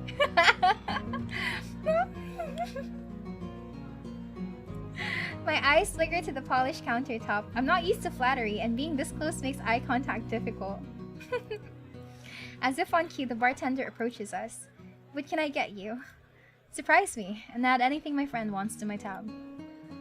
I wasn't expecting the generosity, but I have to admit I do feel a little thirsty after all that fried dough. I'll have what he's having. While the bartender leaves to fix our drinks, Leander leans his elbows on the counter. I'm close enough to notice the purple shadows under his lower lids. Okay, so you're sleep deprived. What makes you special, huh? I'm sleep deprived too. His eyes wander over me in return, but when they lock on my bandaged hands, a sour taste rises in my throat. Here comes the questions. So, what brings you to the Wick? Kuros sent me. Wow. No, Elaine, no. He's just like, no, I refuse to be associated with him. No. He pushes his hair back from his forehead, but it immediately falls right back into place. So, it's about work. The bartender returns with a pair of glasses filled with what I can only assume is beer. I raise my glass and give it an experimental sniff. It smells faintly yeasty, but with an undercurrent I can't quite place.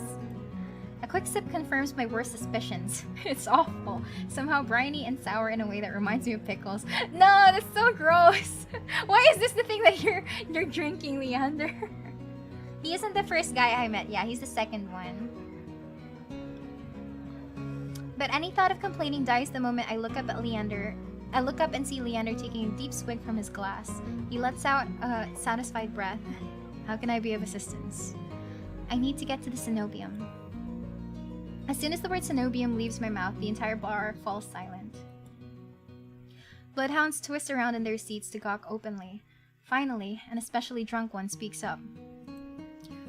The hell are you bringing up the cenobium in here? Throw him out. This is bloodhound territory. The vitriol catches me off guard. From the angry looks thrown my way, it's clear I've broken some unspoken rule just by mentioning the cenobium. Pickle vodka is pretty good, is it? He probably likes pickles, it's true. Pickle juice. Middle Eastern looking place having a bar. Oh, maybe it's just the art style. When I glance at Leander, he's drinking, as though he hasn't noticed the uproar. Only when he catches me looking does he lower his glass. For the love of... He drags a hand down his face. Hey, keep it down, will ya? This is business. I tense, expecting an argument, but the outspoken bloodhounds silently return to their drinks. Only a handful continue to watch me warily. Sorry about them. The cenobium's a bit touchy subject in these parts. Mixed in enough drinks and, well, you saw. How about we continue this outside? When I give him a terse nod, he pushes away from the bar counter. I follow Leander to an alleyway tucked behind the Wet Wick, where layers of frayed bloodhounds posters have been plastered to the walls. He's very broad, isn't he? He's like really thick, I guess. Seeing them side by side, the resemblance between Leander and his likeness on the posters is impressive. Kuros didn't send you here for help with the cenobium, did he? He's very wide, yeah. From the look he gives me, he already knows the answer. I glance away. No, he didn't. He suggested I find an alternative. Yet here you are, asking about them anyway. What do you need the cenobium for? I don't want to tell him about my curse. The less people know about my capabilities, the better. Thankfully, Leander takes my reluctant silence as an answer. Well, I see you're already aware of the city's currency. Information's worth its weight in gold here. He must be good at giving hugs. Why are you guys supporting this Leander propaganda, huh? Kuros told you the truth. The cenobium's dangerous. Get on their bad side and they'll imprison you if you're lucky, or torture you if you're not. Torture? My teacher never described anything like that. But the cenobium's supposed to be a place of learning. A sanctuary. The cenobium has always been heralded as the last bastion of human knowledge, a shining beacon of hope in a world steeped in nightmares. If any place held answers, it would be the cenobium. That's why I came here. And that's what they want you to think. But things that seem too good to be true are often just that. Such a simple statement, and yet it leaves me reeling. If it's true, if I staked everything on a lie, then what now? He has random belts everywhere. I know there's a belt here, here too, belt on his neck. He has another belt here. Nice knife here though. Very nice looking knife. A little bit of gold on his design, I guess. You're Final Fantasy, yeah. Leander clears his throat. But as I always say, there's solutions to every problem and alternatives to every solution. He claps his hands and turns to me with a brilliant smile.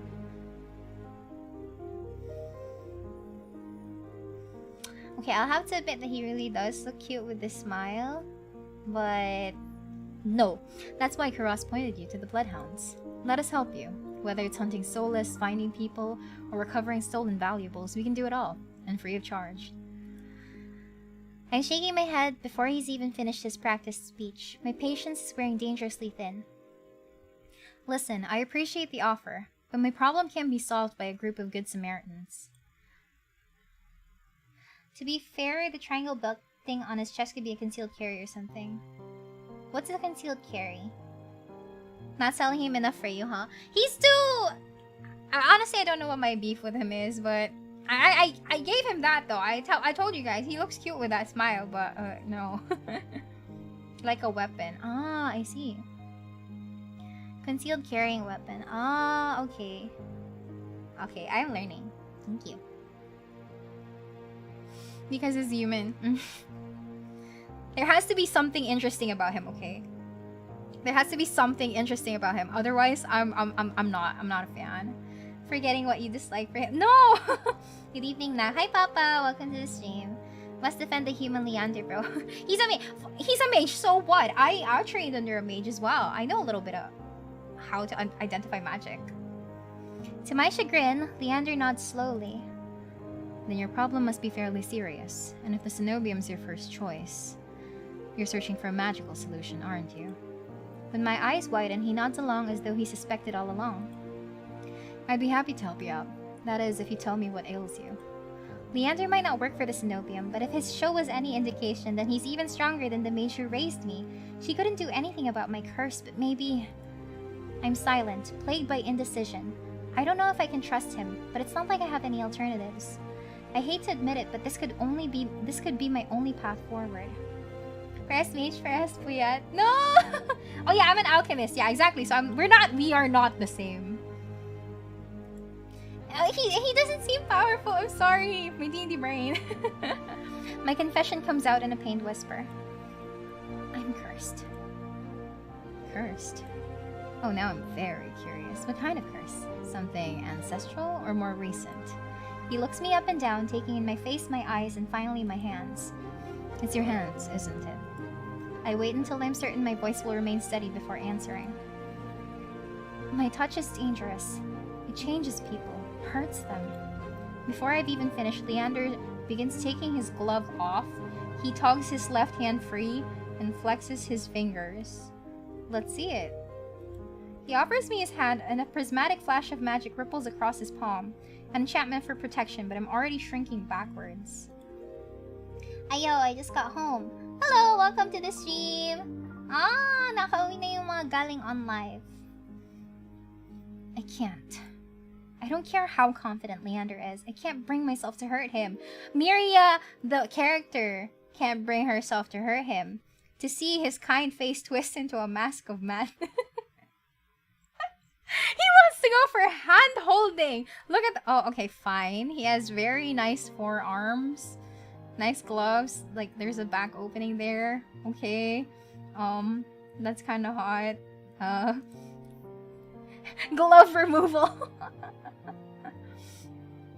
No, I refuse. I refuse, okay? Believe me, this isn't an ordinary curse.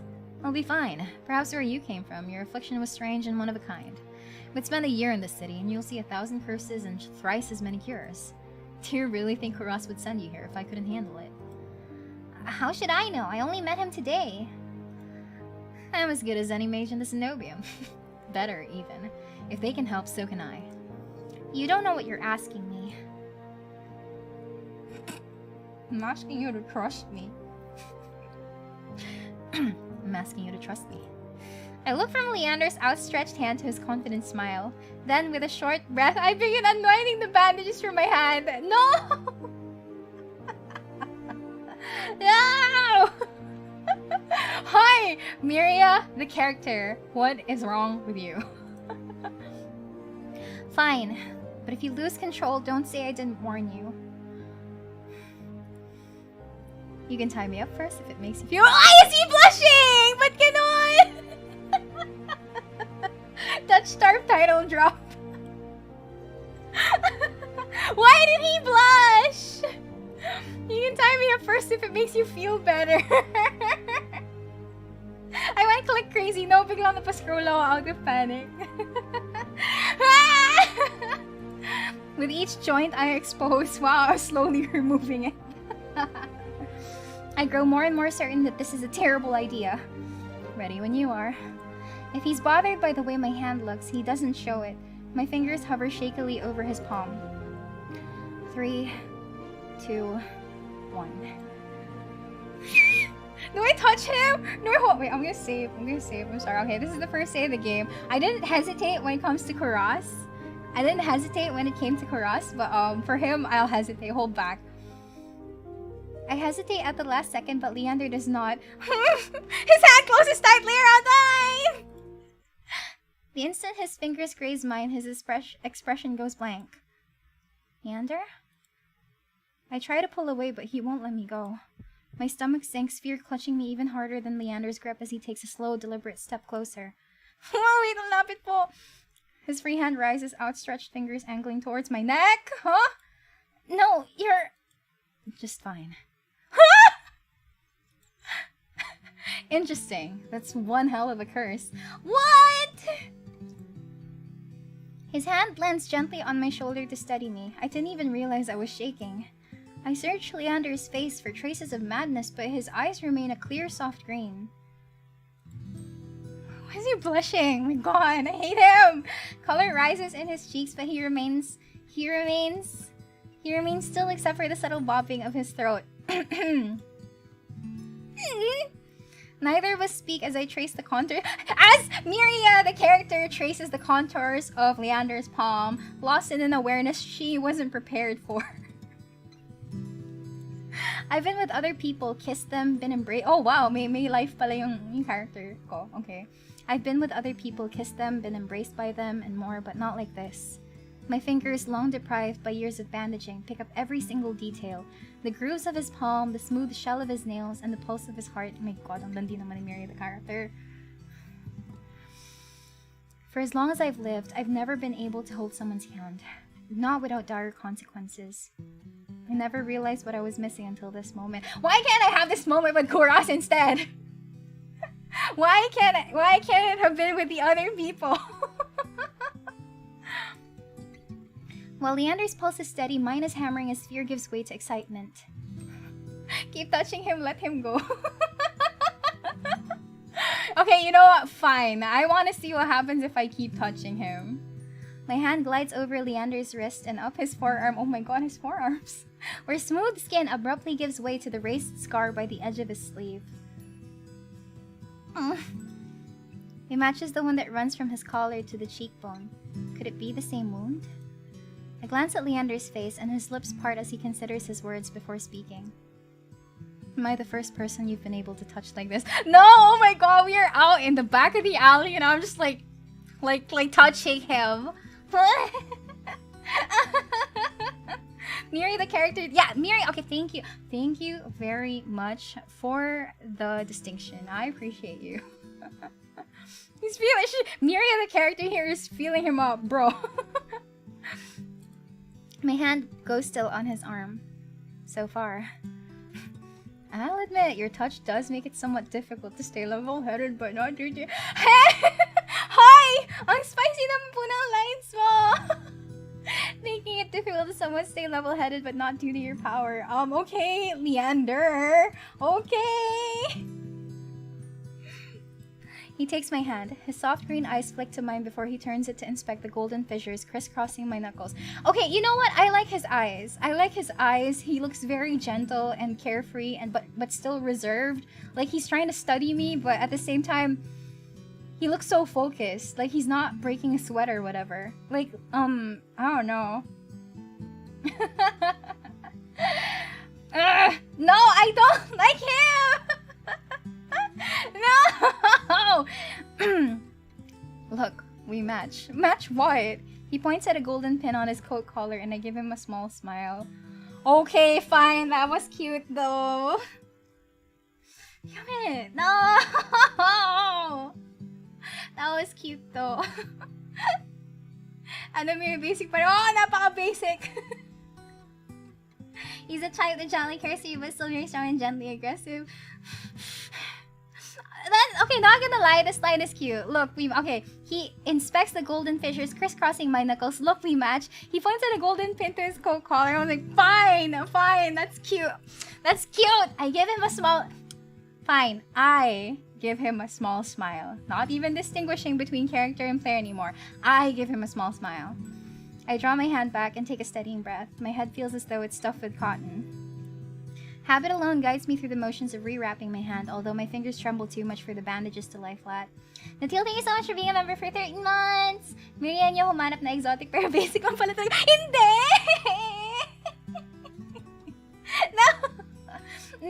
No, there has to be someone better than him. There has to be someone better than him. I can't believe that worked. May I ask your name? Oh my god! He doesn't know my name. I've been touching him. Help me.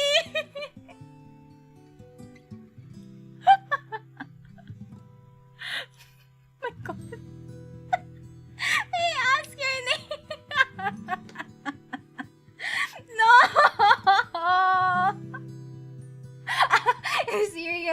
This has Miria Davies stream likes and dislikes energy. No. hand holding without even knowing the name. I'm so sorry. We thought we were roommates. It has to be someone better. Come on. May I ask your name? I'm Miria. You were right to hide this from me, Miria. That curse of yours, it's unlike anything I've ever dealt with. I love coffee. Oh my god, Elaine, stop, please. I love hot drinks kasi. And then segue lang yung coffee, okay? Elaine, please. I love you, please. Not like this. I can tell you're discreet, but you'd best not go showing that off to anyone else. I didn't plan on it. Are you staying in Lowtown? I pause. Room and board was something I hadn't yet considered. Okay, babe, now thank you, Elaine. More hugs. I don't know. Let's get you properly settled then. Daichi, thank you so much for being a member for 13 months! Mom Miria wants those shady, edgy types or doctor types. In reality, she needs the simple and basic. No! Translation, kanya ka lang daw. Wait, no! The Wet Wick is noticeably quieter. Without their leader, most of the bloodhounds have dispersed or in a few cases fallen asleep beside their drinks. Got any rooms left, or did my lot grab them all to sleep it off? The bartender, who I now realize doubles as an innkeeper, slides a key onto the counter. You know I always keep the corner room open for escapades. No! Okay, I don't like him anymore. Leander's laugh sounds slightly strange. Oh my god, he's blushing again. I always appreciate it, but you're mistaken. This is just for my friend Miria. Oh, we're friends now. Sure. Stay as long as you like. You two have fun. Escapades, huh? Leander closes his throat and holds the key out to me, but I hesitate. My coin purse barely holds enough for a day's worth of meals, let alone a room. How much do I owe you? Nothing. Bloodhound rates. My treat, since you shared your secret. Food, drink, a warm bed, anything you need. Oh, this is the currency being held in actuality, I guess. Carefully, I take the key from him. It's small, but weighs heavily in my palm. I never expected to have a warm bed in Iridia, let alone free meals. Thank you. Go explore, Miria. You'll find many roads in Iridia, each leading to different answers. But if you need a reprieve from what haunts you, come find me. Just be careful. I nod, taking one last look at the gleaming bronze key before tucking it into the pocket of my cloak for safekeeping. Leander gives me one last friendly wave before I depart. Bye, Leander.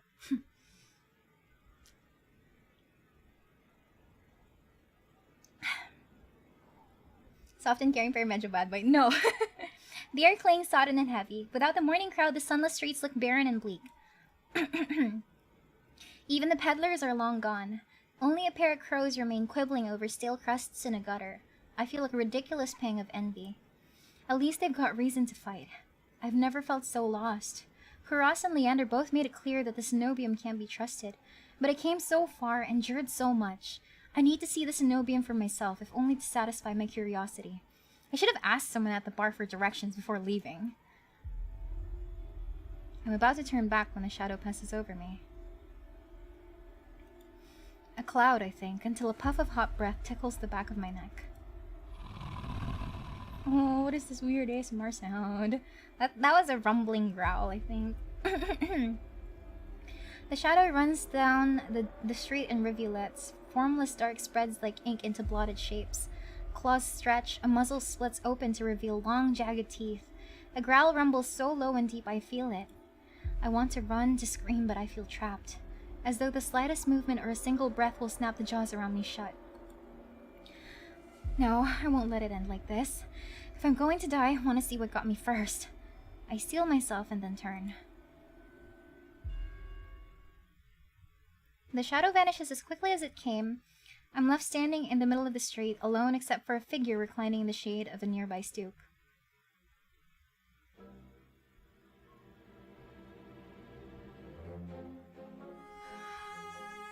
Not gonna lie, he looks really devious, I guess. That's the best way I can, like, describe it. A monster. That much is clear from a glance. One that could nearly be mistaken for a human were it not for the tufted ears, the tail curled around his ankle, or the dusk pink eyes with pupils that sharpen like needles when they fall on me. Our eyes meet and the monster uncrosses his long legs. His hair gleams a shade of red that reminds me unsettlingly of blood where it curls around his collared throat. Jumpy, aren't you? His tone is so light and carefree that I glance over my shoulder to make sure he's speaking to me. When I look back, the stranger props his chin on his knuckles and regards me with an inscrutable little smile. Where's Virgil? Didn't you see that shadow just now? It was massive, moved like a beast.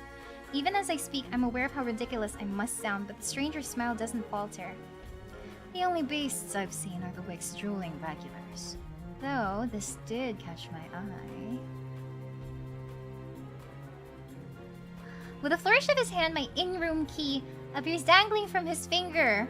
It turns on its chain, glittering where it catches the light. Is he... what? His thighs are exposed. Oh my god. You seeing this? His thighs are exposed. Sticky fingers, you're right. Look! Oh my god, we match! We match! We have like sheer sleeves as well. Yo, he has abs. This is the guy that has abs, I think. My hands slide in my cloak's pockets and sure enough, I find them flat. He crooks his finger, beckoning. I've already taken 2 steps forward before some stifled instinct stops me. Something feels wrong. I'm still on the edge, thrumming with so much adrenaline that the stranger's shadow flickers at the edges of my vision. I always attract the worst kind of attention, but I can't get rattled now. Who said that's my key? Who said that key's mine? He smiles wide enough to reveal pointed canines. I saw you drop it. You really should be more careful. City like this, somebody might take advantage. The bald-faced lie said without a hint of irony. I can't figure out how he picked my pockets under my nose, but I'm certain he took my key and I need it back. I approach the man, careful to keep an arm's length away. He doesn't look dangerous, but the most deadly ones never do. He's not as tall as I expected him to be. I think Leander and Kuros were just around here, this level. The stranger's chain softly clinks with a tilt of his head. His ears flick. Keeping your distance? I'd be stupid to trust you. You think I stole your dinky little key from all the way over here? He gives an exaggerated sigh. I'm good with my hands, but not that good. Do I really look like a common thief to you? He's got me there. The sheer fabric of his sleeves alone would be too expensive for most street thieves. Hell, his shoes look like they cost more than what I spent traveling here.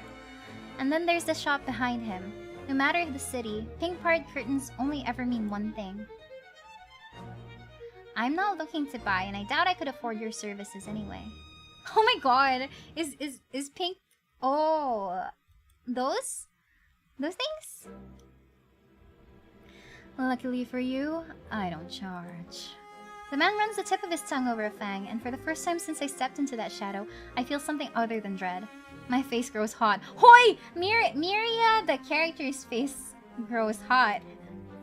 That's not what I meant. I'm flattered, really. Were sex my trade, I might make an exception for you. How about half off for a What? For a handy? Alright, you could just hand over my key. Ask nicely and I might even let you tug my tail. Just throw it here. So, some spindly little street urchin can snatch it and run.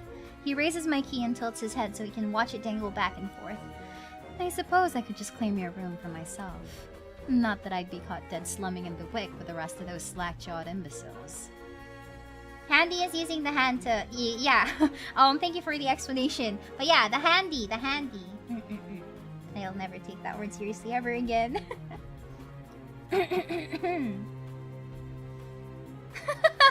Okay, thanks. No wonder he looks like that. He has a very sly smile to him. You're obviously not from around here. So tell me, traveler, what misfortune brought you to this wretched place? His voice practically drips with derision. I'm not telling you anything. What could have possibly drawn you to this dreary little pig pen, I wonder? He listlessly watches the arc of my key swinging around his finger.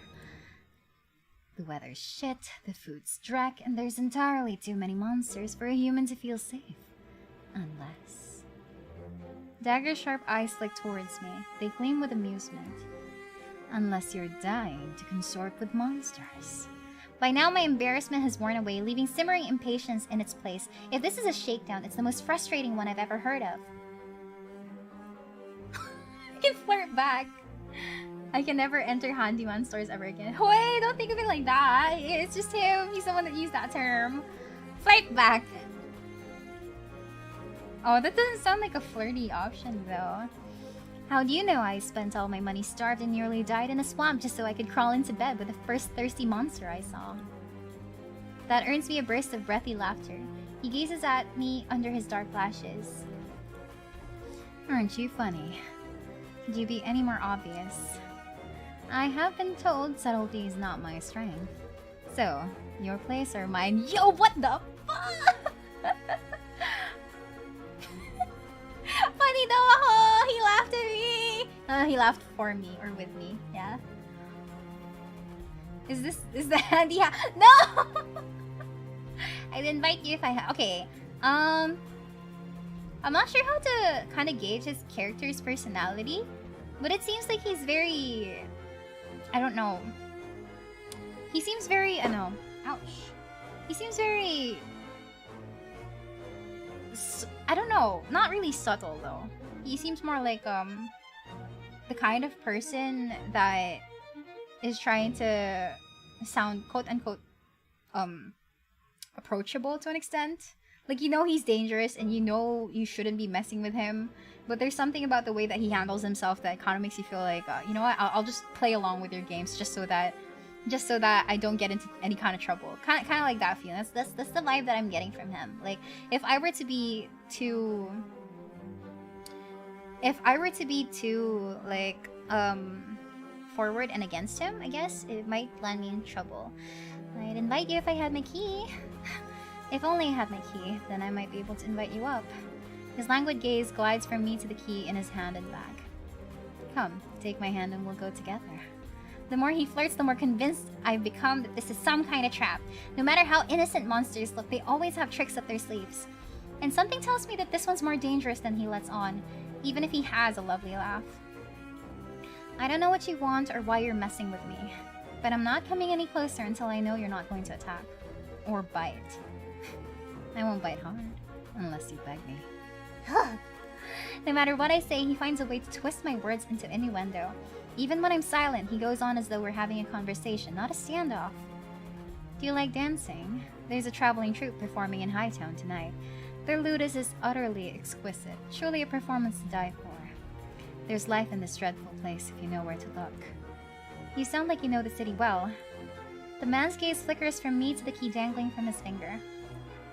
Who's by me, Miria? What? A biter. He's a biter. Naturally. This dump was a little more than a miserable little smear when I first arrived. High town, low town. I know Iridia like the back of my hand. What about the cenobium? Do you know where that is? His ears! Oh my god, his ears look so fluffy. His smile vanishes. Surely you've seen it. That absurdly large tower looming over the rest. It's a little hard to miss. You must mean that spire I noticed when I first caught sight of Iridia. The cenobium's overrated. Forget about it. I can show you things those stuffy boars in their limp dick tower couldn't even dream of. I've already got plans. Oh? Have you some pressing matters at the cenobium? Lunch dates with librarians? Tea time with the most esteemed abbess? That's my business. What's it matter to you? I square my shoulders and the amusement bleeds out of him. Your loss. The stranger, finally bored of his tedious game, extends his hand towards me. The key rests on his palm, neatly dividing skin and leather. When he makes no other move, I reach for the key. But as soon as my fingers graze smooth brass, his hand springs shut around my elbow. Hey! He yanks me down and I stagger, my soul slipping on the steps. For a sick moment, I fear my bandages will unravel under his touch, but he's careful not to disturb them even as his fingers dig into my arm. I knew I smelled blood. You reek of death in the road. And that fucking doctor. His voice, once silken, lowers into a smoky growl. The shadows around him seethe and boil as he pulls me closer. Oh my god, his eyes changed. And something else. He murmurs against my throat, nose grazing my jaw. Let go! I try to twist away, but he doesn't budge. His breath trails down my neck, sending a thrill of dread through me. But just when I fear he'll bite, he takes a deep whiff instead. His wide, flat eyes gleam with a naked hunger as he gazes up at me. Not quite human, not quite monster. Seems we're both. Vare! Vare? I don't know how they say his name. Very Dommy Daddy vibes. He seems to have beef with the doctor, yeah. The stranger's ears flatten and he releases me with a short breath. I yank my arm back, massaging it where his grip left grooves in the bandages. The stranger twists around to watch a woman duck out from the curtains behind him. Her cenobium uniform is nearly identical to the one my mentor kept tucked away in her closet. I leave you for all of what, 10 minutes and you're making trouble again. Will you quit harassing the tourists? The stranger, Vare I take it, rolls his eyes and flashes the cleric a withering smile. So suspicious. Can't you see this is a friend of mine? A natural liar. He grins at me and his tail swishes minutely. The woman purses her lips at me, clearly unconvinced. I open my mouth to correct him, but Vare cuts in. I was graciously offering my dear friend some free advice. Though his voice remains light and cheerful, his expression darkens. Danger is drawn to you like a moth to flame. It'll always find you given time. The woman clucks her tongue as though she's heard this recital 102 times. Word of advice, don't take free advice from lazy foxes lounging in the streets. This crook would sell water to a drowning man for the sheer enjoyment of it. He shrugs off a wilting look from Vare. Oh, please. Any friend of yours knows it's true. Now hold still. Vare rises gracefully at her approach. He pushes his hair aside so it drapes over one shoulder, exposing the long line of his neck. And suddenly, it dawns on me that the jingling I heard earlier wasn't coming from the harness attached to his collar, but a leash. A heavy iron chain wound around a hitching post and padlocked to the back of his collar. Vare posed deliberately to hide his leash from me. He's treated like a dog. The woman produces a keyring from her pocket. She rifles through a dozen identical keys before selecting one and slotting it into the lock. Come on, unless your friend's tagging along on our merry little solace hunt. They're hunting for solace inside the city? Words momentarily fail me. The woman regards me with a polite if tight smile before marching down the stairs. Vare lingers. He stretches his arms over his head with a yawn, and I try not to stare at the way his stomach flattens when he arches his back. Your little secret's safe with me. Try not to get yourself killed, Vare hops off the stoop and bounds after the woman. His tail sways merrily as though he hadn't just lied and threatened me. Did you try that thing I mentioned, the Loventian knot? That one thing where you take 3 fingers and... Actually, don't tell me. Knowing you, it's disgusting. Vare's airy laughter echoes down the street. It's only after he and the cleric have vanished from sight that I realize I'm still missing something. Wait! Reflexively, I shove my hands into my pockets and find it. The room key. I pull it out of my pocket and raise it into the light just to be sure. A nagging feeling distracts from my relief. I don't know what Vare's game was or what he wanted from me. All I know for certain is that the cenobium saw fit to leash him. A fate I could share, if that's what his vague warning meant. I let my eyes drift skyward past the lantern swaying in the breeze to the cenobium, faintly visible through the haze. Just one glimpse is all I need, then I can put this all behind me. This time the key goes into my coin purse for safekeeping. No hand. He's quite the handful, actually. How long is this demo supposed to be? Let me check the Kickstarter. Is there any... We haven't met... Okay, we've met 3 people already. Oops. We've met 3 people already. And it's been 2 hours.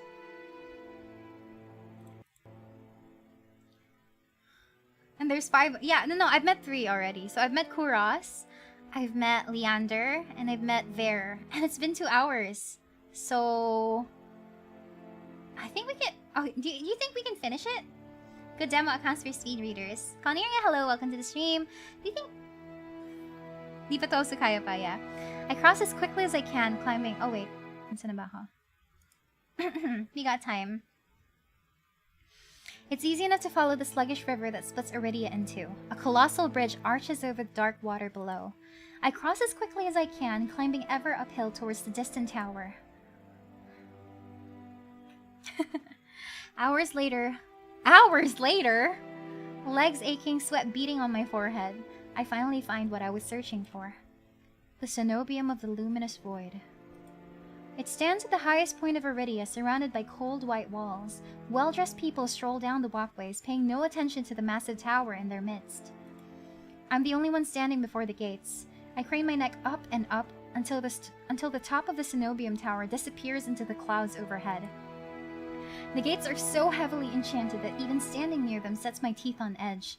Alchemically reinforced locks, invisible sigils of alarm, and who knows what else. Knocking seems like a terrible idea, but I don't see any other way of making my presence known. I'm halfway up the steps when something moves in my peripheral vision. A shadowy figure crouches beneath one of the white walls. They reach out and tug on a vine as if testing its strength. Oi, you there!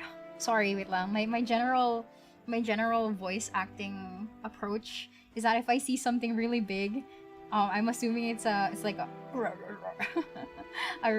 the kind of person that's like guard voice. Yeah, guard voice. The shadow vanishes as quickly as I spotted it, and a gaunt-faced man in a crisp charcoal uniform marches up the steps towards me. Oh, another tourist. Get out of here once you're done gawking. Sounds about right. A dismissive wave accompanies his equally dismissive words, and he turns on his heel without even waiting for an answer from me. I look back at where I saw the intruder, but there's nothing. Just the leaves blowing gently in a cool breeze. It's sunbirdie. Yeah. Huh. I step away from the gates, hopelessness washing over me. Okay, it's 10 o'clock. I should get a snack. Think I should get a snack? I realized though we did do like a very long just chatting portion, like 30 minutes, so I'm technically only an hour and a half into the game. Let me tweet that I'm live. I think I didn't do that. I didn't even do that. Oh my god. Maybe we can get more people to watch the stream if I tweet about this. Yes, please eat. Miria, there were 3 of them we met so far. Not that kind of snack. Ano ba? Not that. Also, no to Leander. I'm sorry. Okay, so far, wait lang ha. Let me tweet that I'm live. I just realized I didn't do that pala. Okay, so you guys have met everyone so far. What are your thoughts? Red circle. I am still live with plenty of very good looking guys in TOUCHSTARVED, the V and the game. Come over and hang out. Come over and hang out. VTuber. Hashtag Miri alive. Then red circle ulit. Close it out. There we go.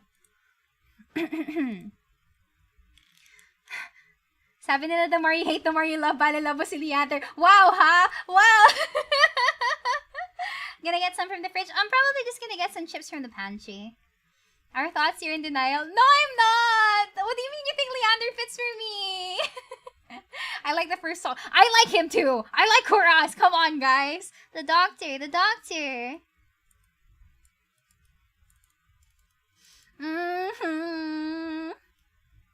Come on. Sierra and water. I'll get some chips. Just got home and this game is spicy. Kala ko sweet, lovey-dovey. Hey, to be fair, Leander's is very sweet. Bagay kayo ni Leander so you can live a happy life. Did I say I wanted a happy life?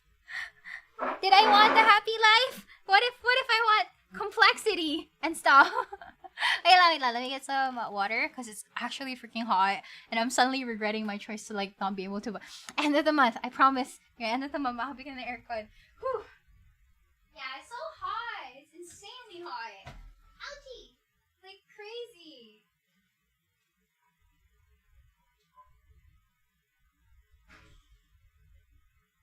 It's colder outside. Like my room right now, because I closed all the windows and I only have a fan, it's insanely hot.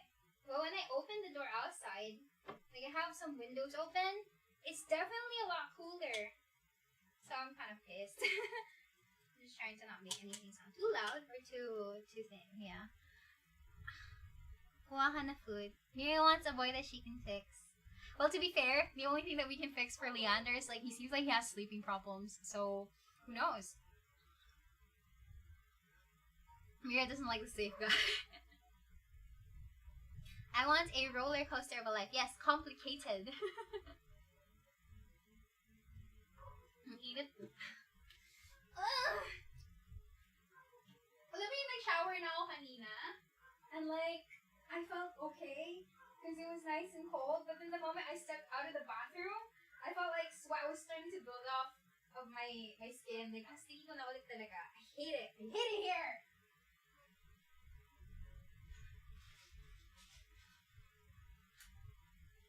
I'm just scared of like opening my windows. Because like, you know, sometimes there are... Yeah, I'm afraid of opening my windows. I can't open my windows to let some air in. Yun lang. Pero konti na lang aircon soon. Miria, welcome to the stream. Sweat? Did I hear sweat? Yes, I have been sweating profusely because of the heat. And it's been absolutely obnoxiously hot.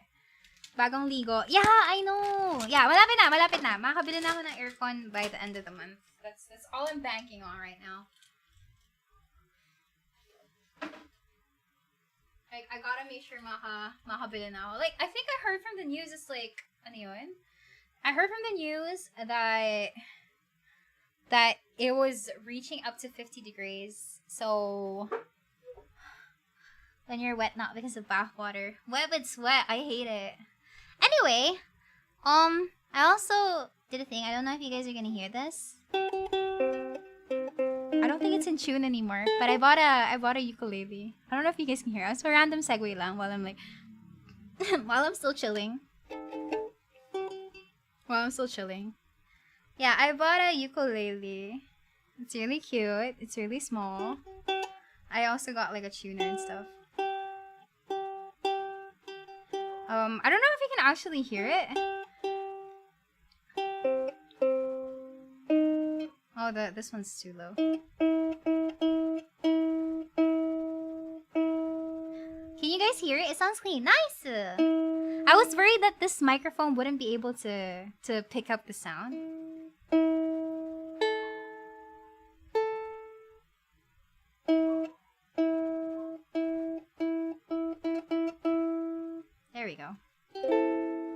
There we go. Actually, it sounds solid. Yeah, I bought it earlier. Gecko po, thank you so much for the super chat. Snack fun. Thank you! Nom nom nom nom nom nom nom.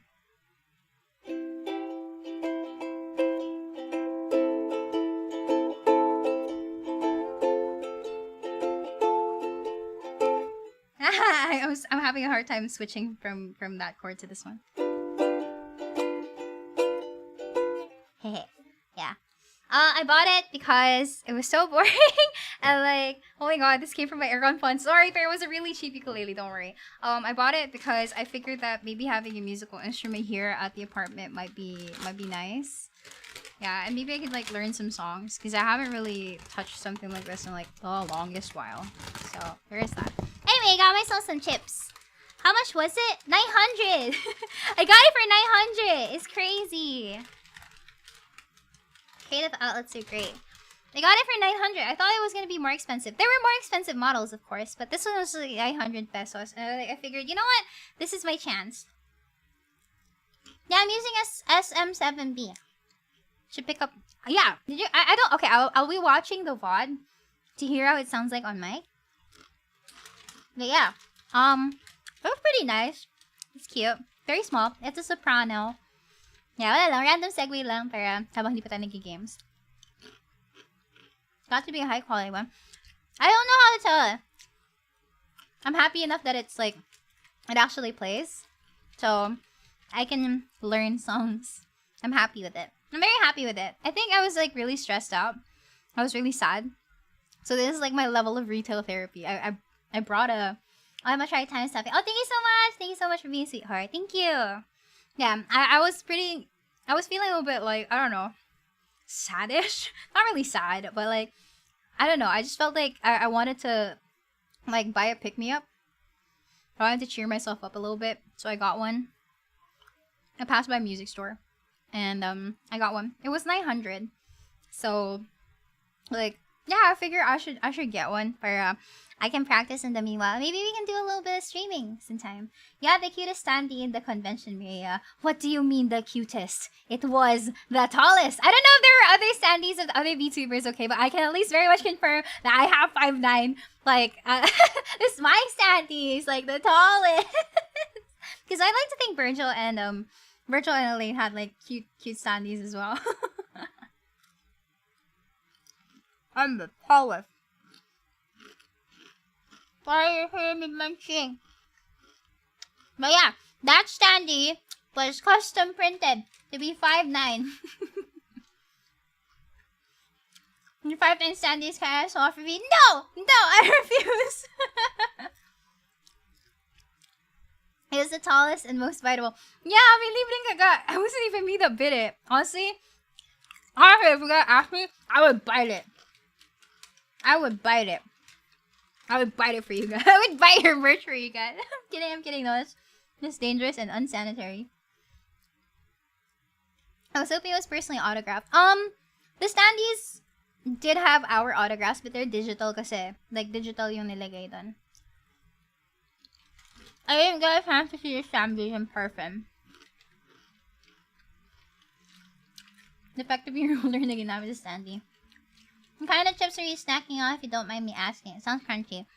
Piatos. I'm having piato. The sour cream one. So it's like the green piatos one. So what you're saying is if you bring it to a meet and greet, we can get a double sign. I'm not sure how that's gonna work. Cause Command's probably gonna have to like do some precautionary measures or something like that. So yeah. And my milk and water. I'm just having water.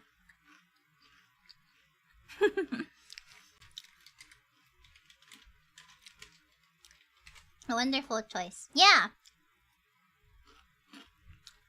If it has a hand-drawn autograph, it's really triple. But also asked for digital signatures kasi. So, I wrote it with like my signature purple. Or at least the purple that I like.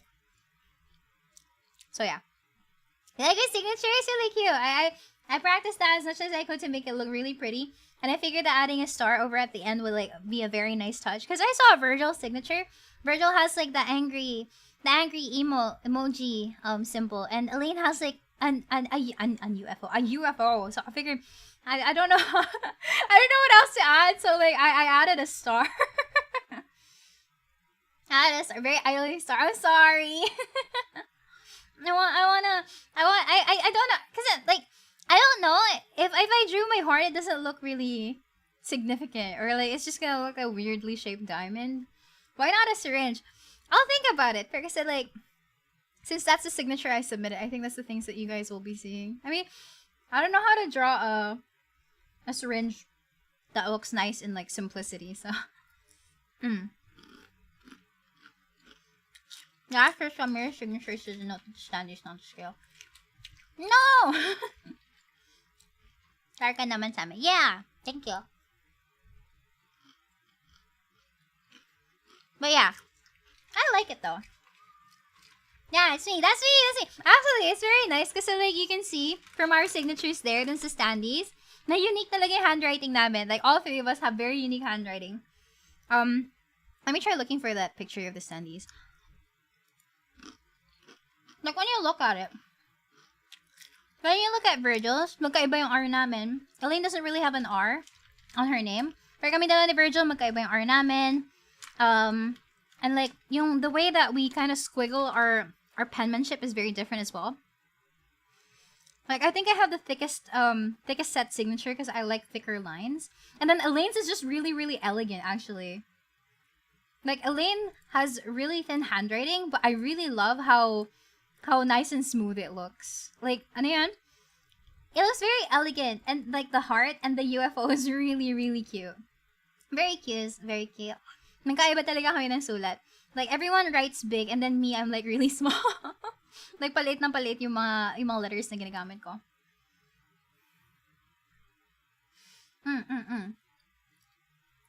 Rain. What do you mean? ELAINE. Hi, Miria asked, what's the case on the Prince Safe for you? May come in good condition. Thank you, Chauncey! That's very sweet of you. Big hand, Miria. Dapat tinutuon mo yung handwriting para nagbibigay ka ng reseta. Yeah, ELAINE's is very elegant. The UFO is a very, very nice touch. The UFO at the bottom. Nanang space. No naman. I just like, I tend to keep my capital letters, like, big. But everything else that's written afterwards, like, really small. So, like, it's kind of like, I don't know. When I write my notes sometimes, like, most of them are cramped into one space. So, like, I guess nasanay ako na parang nililitan ko on purpose yung letters. Just so that, you know, quote-unquote fit. I mean, I guess if I look at the standee design, if I look at the cutout shape, I think that's the best place for them to put the signature, I guess. Like, right next to my thigh, because it's... Or maybe they did fit it to the thighs. I'm not sure. But, like, my design is very squished together, like, centrally, to an extent.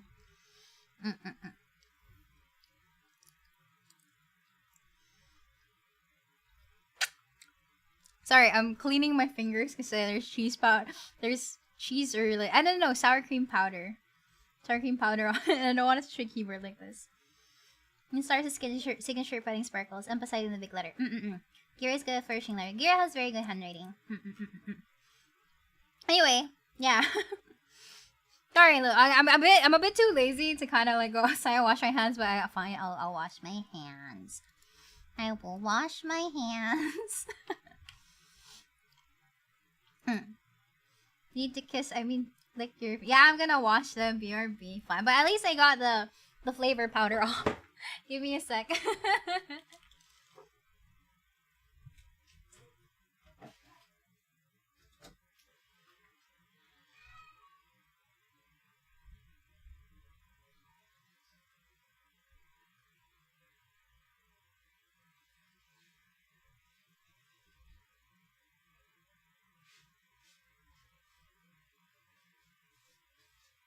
Okay, I'm back with wet-ish hands, but they have been washed.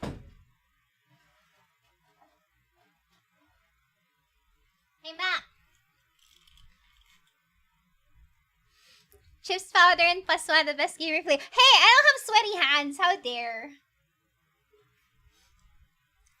Also, if I'm using my mouse with my right hand, it's my left hand that would be like... It's my left hand that would get the chips. Not the other way around.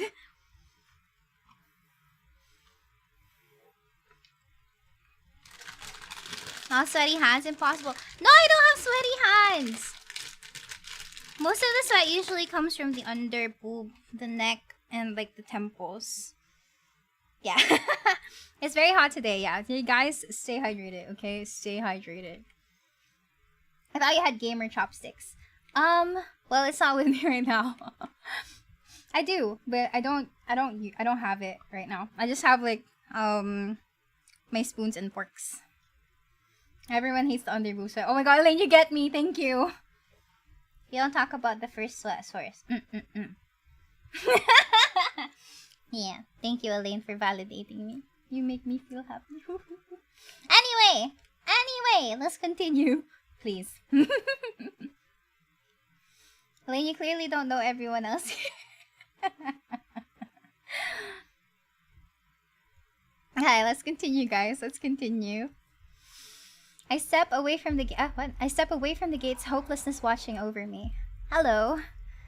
A whisper so close I can feel the warm brush of breath on my skin. I instinctively jerk away, but there's no one beside me. Halfway down the staircase, I spot a woman swaying in the breeze. She's gone to the rail, her blouse moth-eaten. I'm unable to take my eyes off her, not because of the way she smiles a little too widely, or the way her tousled braids look unbrushed for days. Yeah, thanks for still being here, ELAINE. I'm sorry you're hearing me talk like this, no. But because her eyes shine a vibrant, unnatural crimson, I'm both entranced and unsettled by their subtle glow. These days, you'd need a miracle to get in there. I'm unsure how to respond, or even if I should. respond sarcastically. Seems like I'm in the market for a miracle. Know anyone selling? She beams at me like I've said the greatest thing she's ever heard. Lucky for you, I have them for free. Whatever she's selling, I'm not interested. My words come out in a tired breath. No thanks. I start down the stairs, but she abruptly steps into my path. She turns her back to me, and before I can react, she slips her fingers under the lacing of her collar, stripping out of her blouse in broad daylight. Yo, what? What do you think of the writing of the game? I'm legitimately curious. It's fairly interesting. I see myself in the writing, I guess. Like, very flourishy, flowery. Pananulat, I guess. Although they're definitely better. What are you doing? As worn fabric unveils bare skin, my panic is smothered by cold horror. For free, madam. A misshapen sunken scar curves into the woman's body. She's not hot, guys. Come on. Pitted, gnarled skin snakes down her shoulders, blooming from a gaping hole in the back of her neck. A shuddering breath escapes me. The fuck? I said the F word! Reads like something you want on a cold, lovely, lonely night. Yeah, it's very... The writing is very fluffy. Like, very flowery. Yun. By the looks of it, the disease that afflicted this woman ate away at her spine, leaving her with a hollowed vertebrae at the back of her neck. How is she able to move or breathe? It's impossible. She shouldn't be alive, and yet... The power to cure anything can be yours too. The power of the sea spring. The woman slides back into her blouse and deftly laces it up. Bro, you decided to strip in front of me? And if I've caught your interest, then follow me. It's only a short walk away. Kababalagan. Without another glance, she leisurely strolls down the cenobium stairs, loose braids bobbing behind her. The edge of her scar peeks out from under her collar. I stand there wordless until I manage to regain my bearings. It's a twisted miracle, but a miracle nonetheless. This could be the stupidest decision in my life, but what choice do I have? I take a final look at the cenobium's shut gates, then follow her down the steps. We descend from the higher streets, leaving behind their gilded decadence as we cross the river. The wet, derelict districts feel more familiar to me. But the crimson-eyed woman takes me farther, then farther still, until I'm met with an all too familiar sight.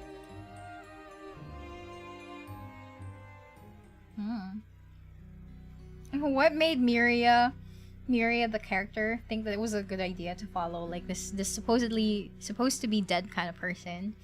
I don't get it. What the hell? Miria the character. Get your act straight, come on. My gut lurches when I face the open horizon. The city's outskirts are hardly recognizable in daylight, and probably safer for it. But venturing beyond Iridia's walls is a gamble I wasn't prepared to take so soon. Keep going straight, and the sea spring will reveal itself to you. I bark out a bitter laugh, loud and involuntary. This is a setup. This has to be a setup. As soon as I step out there, some friend of yours will ambush and mug me. If I wanted something from you, I would already have it. She said it so lightly I almost believe her, even if she looks as physically capable as a toothpick. You're as safe inside the city as outside of it. Truthfully, the territory before you is the safest of all. What do you mean, territory? This region belongs to Ice. Most people know him as a gang leader, but he's much more than that. I squint against the empty wastelands. Only a fool or someone with nothing to lose would leave the city. Apparently I'm both. But if this sea spring cured her, I need to see what it can do for me. I set off into the wastes. Over my shoulder, the woman calls after me. Good luck, Miria. I hope we meet again. My heart pounds with each step I take from civilization. For what seems like an eternity, I force each foot forward, one step then another, until a realization hits me. I never told the woman my name. Something pierces the horizon ahead of me, a building, nestled into a tall cliffside, but so starkly out of place it might as well be hallucination. A hallucination. It drips with extravagance and honeyed mahogany, an ornate jewel of architecture. A row of dark silhouettes stand out on the horizon. Trees, I think, until I'm close enough to realize that what I mistook for branches were spikes and jutting tendrils. Soulless. Several of them watch me in the distance like statues. I don't think, I just run. Exploding into a messy sprint, I push my legs as fast as it'll take me towards the decorated building. Flashes of last night chase me, the gushes of blood and the screams of death, the smell of burning flesh and sour bile. I can't go through that again. I won't. The next thing I know, I'm dashing up the wooden stairs and crashing through towering double doors. I gasp for air, my lungs burning from exertion. I'm desperate to be safe, but when I process my surroundings, it's more hellscape than sanctuary. Blood flows all around me, overwhelming my vision with a lurid, unholy red. Instinctively, my hand leaps to my mouth, but the rotten stench of blood never comes. Instead, a smoky scent hangs in the air, sharp and spiced. I swallow thickly, convincing myself that it's not as gruesome as it appears. This has to be the sea spring, the place that grants miracles. Pulling my eyes away from the pool, I take in the rest of my environment. Tall pillars flank me, blanketed in written notes. Seating pillows scatter the floor. A rustic kettle, this one, sits nearby. Someone must live here, despite how eerily empty it is.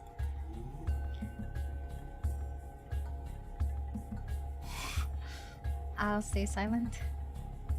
I approach the paper-covered pillars. Maybe something here can tell me more. I reach for...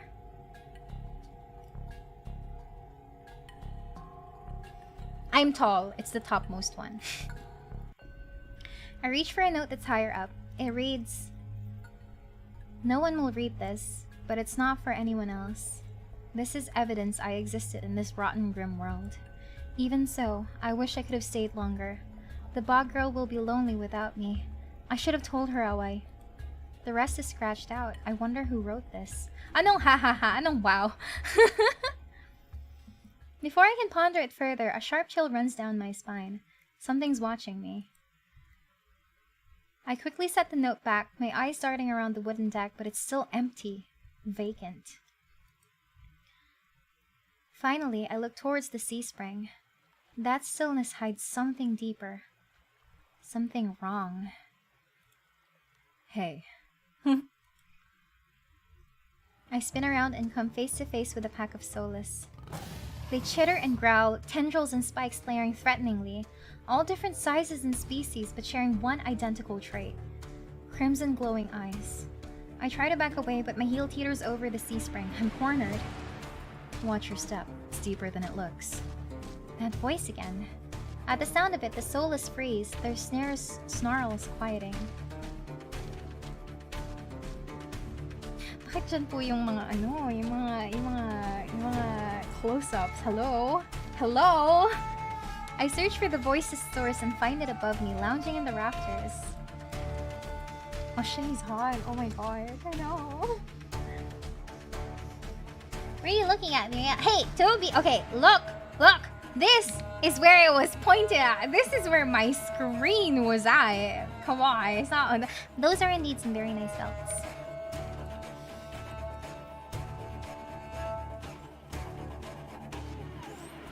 Okay, I like his CG.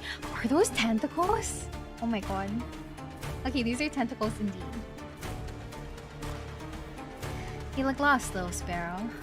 His gaze is a violent crimson, one that sears through me, leaves me feeling raw and exposed. They're the same eyes I've seen over and over. First with a scarred woman, now with a soulless circling me. All bound by the sea spring's blood red. The closest thing to the camera was the ring fingers. I like the music though, and yes, there are tentacles here. In the shroud of darkness behind him, shapes like massive tentacles twist and coil around the wooden beams. I can't focus. The soulless growls ring in my ears. They're not advancing. But that could change at any second. Panic rises in my throat as I struggle to track them. Hey. Eyes on me. Okay. Okay po. Yes, I'm a good girl. Eyes on you. Yes, sir. Sir!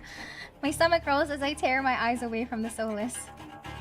Don't ignore someone who's talking to you. It's not polite.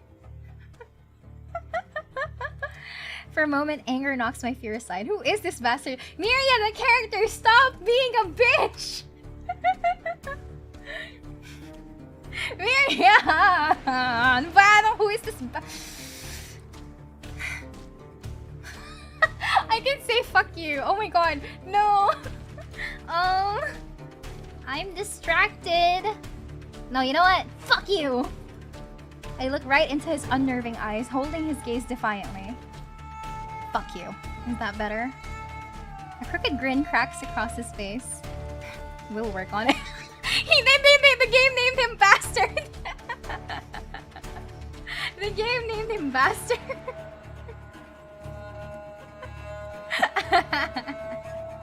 I love it, okay. I scan the Solus again. They really aren't attacking, posturing more than anything else, almost as if they're waiting for commands. Did you tame them? Power of the Sea Spring. They're hungry, so they might bite. You could give me a reason to stop them.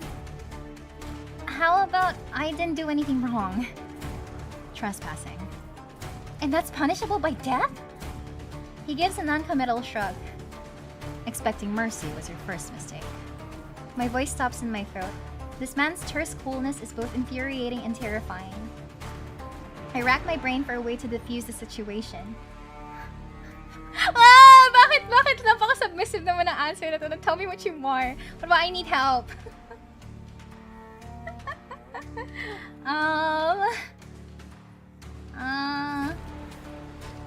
I like him the most so far. We're still missing one person, right? We're still missing one person. There are no wrong answers. Only interesting answers. I like the music though. Chashi's not differentiating between herself and the character, no! Tell me what you want. I'm not in the mood for guessing games. Oh, it wasn't. Oh, okay. It wasn't. Okay. I've learned. It wasn't meant to be like a submissive.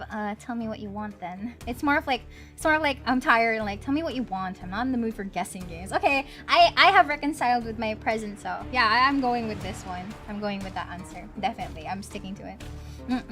Understood. It wasn't a very bottom answer apparently. Your hands. Alarm jolts through me. I hide my hands under my cloak. Your first thought is to be submissive. No, we don't talk about that. Show me. Oh wow, show me. Okay. Why? Won't ask twice. With a sharp huff, I reluctantly hold out my bandaged hands. Are you getting off on this? What the fuck is wrong with you, Miria, the character? What is this reaction? Are you getting off on this? Unwrapped. Oh my god, he's bossing me around! Help me! In like 2 to 3 words. 2 to 3 word instructions. Unwrap them. Heat rushes to my face and fire to my tongue. I should give him a piece of my mind, but not when his Solus are one command from ripping me to shreds. Yet no matter how much I will myself to move, my body is frozen in place. I stand there for a long, agonizing minute. My hands are trembling when I finally raise them. I know the skin beneath the wrappings all too well, the hideous, unnatural flesh I've grown to despise. I grip the edge of the bandages. Stop. Tease. With a very weary sigh, the man slides off the beam and lands with a thud that shakes the panels underfoot. He's a monster, with an imposing figure that towers over me. I couldn't tell how tall he was before, but he's big. Illuminated by lantern light, his features are stronger and sharper. Subtle clinks of metal accompany each of his footsteps. The closer he gets to me, the faster my heart hitches. What does he want? Is he gonna kill me? I step backwards and find nothing to set my foot on. I'd forgotten my back was to the sea spring. I fall, right before a warm hand catches my lower back. I'm hovering above the sea spring, the scent of smoke and leather enveloping me. Blazing crimson eyes bore into mine. Told you to watch your step. I'm too stunned to muster a response. Come on, Miria the character. You have to be sassy. You don't have it. Don't get too shaken by this man. Like I weigh nothing, he guides me back to solid ground and steps back. Following a subtle gesture from his fingers, the soulless around us disperse and relax. The shift in their demeanor is so abrupt it gives me whiplash. The enormous tentacles are no longer in the rafters, though now I doubt I ever saw them at all. Either way, I exhale a breath of relief. Thanks. As focused on me as he was before, the monster pays no attention to me now. He kicks some seating pillows out of the walkways, checks the contents of the kettle with a scowl. Miria the character is literally The sudden disregard is almost insulting. So, that's it. I'm not a threat anymore. Never were one. And then why do you threaten me? People get honest when they're afraid. Oh my god, that smirk! Help me! In other words, he was messing with me. I drag a hand over my face, exhausted by the fact that this is the second time a monster has provoked me today. Your eyes, aren't you? Depends on who's asking. One of your friends told me this was your territory. She also said you were a gang leader. But there's no one else here. I thought there'd be more people. Ice picks up the kettle and walks to the edge of the sea spring, then dumps out the contents into the endless red. Gang took a walk. Oh, he's so cute! The feeling in the voice, alam mo na who wins. I like the music though. It's very relaxing. His pleasant smile stretches across his face, ear to ear. No, he can't be too cute! Then in an instant it drops. What? I get the sense that I shouldn't ask about his gang again. What do you need the Sea Spring's power for? Depends. Can it cure a curse? Probably. You mean you don't know? Nope. He shakes out the empty kettle and starts collecting stray cups, tidying up. My frustration builds. I narrow my eyes at him in a questioning glare. Oh my god, can you stop being annoyed and angry for 1 minute of your fucking life, Miria the character? When he notices, he returns it with an amused smirk. Oh my god, this smirk could kill me. Are you being irritating on purpose? Listen, Sparrow. The Sea Spring can cure anything. Nothing's stopping you from trying it yourself. What do I have to do? Drink. I have to drink from the Sea Spring? My eyes glide to the blood-like pool beside us. The idea of ingesting the strange liquid makes my guts churn. It's not as if I'm averse to elixirs or decoctions. I've made my fair share of them, but one misstep and you can easily meet with a fate worse than death. He's a very cool, nice bad boy. I like it. I like the vibes at the very least. Is there a price? Always. Ice taps his temple with a finger. You lose it a little bit. That's it? Might have already beaten to the punch. Oh my god, his face! Yo, wait, I'm not ready. Oh my god, look at this face. My humor earns me an amused fang grin. He has fangies! This is a little different. When you drink from the Sea Spring, you forget who you are. Your mind combines with everyone who ever drank before. Humans, monsters, soulless. One big happy family in your head. My blood runs cold. I've heard of these before. Group minds. Some legends suggest that independent minds can be psychically linked together through a strong enough catalyst. It's never been done before. But something tells me this is real, even if one thing doesn't add up. Your eyes are red too, but you obviously haven't forgotten who you are. Before I can finish my sentence, Ice strides past me towards the entrance. Time's up. Let's finish this later. Oh my god, later. Wait, already? You barely told me anything! Came on a bad day. I've got somewhere to be. There are still so many questions burning on the tip of my tongue, but my frustration spills out before any of them. I was told to come here for help, but instead I get threatened and kicked out. You're joking, right? Watch your tone. I'm nice, but you don't want to ruin the host's mood. My skin prickles. The feeling of being watched washes over me again. My eyes dart back over to the Sea Spring. A lone ripple dances on the quiet surface. I take Ice's advice and clamp my mouth shut. Ice approaches a nearby soulless, a lanky dog-like one with 6 legs and a crown of tendrils. Several sets of crimson eyes adorn its sides. Its forked tail wags rapidly when Ice squats beside it. He runs his fingers through the tendrils, scratches its chin, and pats its head. A gentle smile plays across Ice's lips. The affection he holds for the soulless is painfully clear. I dip my eyes away, my stomach fluttering at the tender sight. It's getting dark. It's getting dark out, so this pretty girl will guide you back. Following a short whistle from Eyes' lips, it trots over to the entrance obediently, tail swaying. I watch the soulless warily. Pretty is not a word I would use to describe it, and the idea of it protecting me sounds absurd. If I decide to drink, how should I find you? Find someone with eyes like mine. They'll point you in the right direction. Oh my god, his smirk! But think it over. Once you drink, you can't go back. It's a lot to process, but I give a small nod. At least I know I have another option for a cure, as disturbing as it may be. I follow the soulless at a measured distance and watch it nudge the giant doors open with ease. When I'm about to cross the threshold, I sneak one last glance behind me. My heart skips a beat when I meet Eyes' eyes. I'm about to snap my head away, but he just flashes me an easy smile. He's not as bad as he looks! Till next time, Sparrow. I'll buy you a drink for scaring you. Ah, he's so sweet! I don't trust myself to do anything but respond with another curt nod. Oh my god, marry the character, come on. Don't keep it cool. Yes.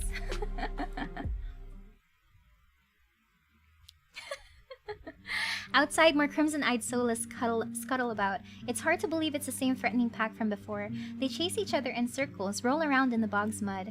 They pay no attention to me as the dog-like one escorts me away. It's an uneventful trip.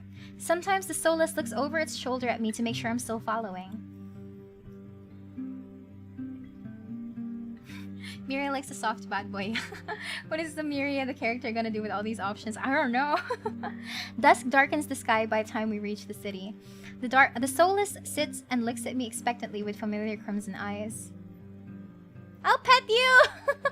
As nervous as I am, I carefully glide my fingers through the soulless's tendrils and scratch beneath its chin, just like Eyes had. It pushes into my palm in response, rumbling with a sound akin to a purr. The vibrations are soothing, almost healing my fatigue. Oh my god, cat-like soulless! When it's satisfied, the soulless spins around and scampers back into the direction we came, vanishing into the darkness. It's barely my first day in Iridia, and I've already encountered so many things I thought were impossible. Tamed soulless being one of them. My head spins. Maybe I should call it a day. Okay. Nightfall creeps across the streets of Iridia. The city, labyrinthine even in daytime, has become a warren of treacherous alleyways. The streets are completely deserted. If I hadn't been here... Sorry. If I hadn't been here earlier, I would have thought this part of the city abandoned. I make my way through the winding streets, doing my best to keep my bearing towards the Wet Wick. Ooh. My steps slow when I heard rustling in the dark. I strain my ears, but everything is still. Is the silence playing tricks on me? I'm imagining things. I take a deep breath, quelling an instinctive flicker of fear. I know my nerves are shot, but if I just give in to paranoia and start running, I'll just get lost. Measuring my breaths in step, I forge forward. Ahead. Though I keep my eyes sharp and listen intently, there's only the sound of my own footsteps. As the moments pass and nothing happens, I begin to wonder. Maybe I really did imagine the noise. I turn to the next corner, and my thoughts come streaming into a halt. My head spins, the world blurring as adrenaline rushes through my veins. Only one thing is clear amidst the haste. The haze.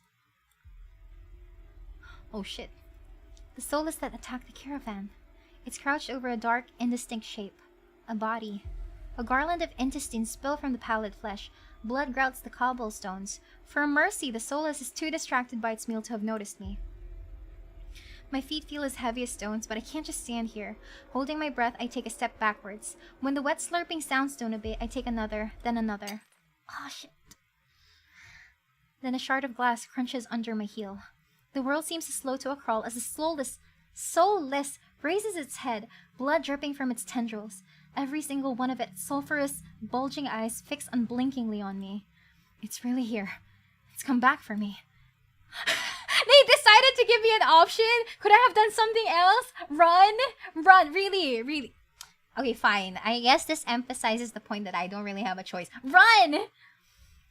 I'm off like a shot, running for my life through the darkened streets. Behind me, oh my god, a piercing bass splits the silence and heavy footfalls pound after me.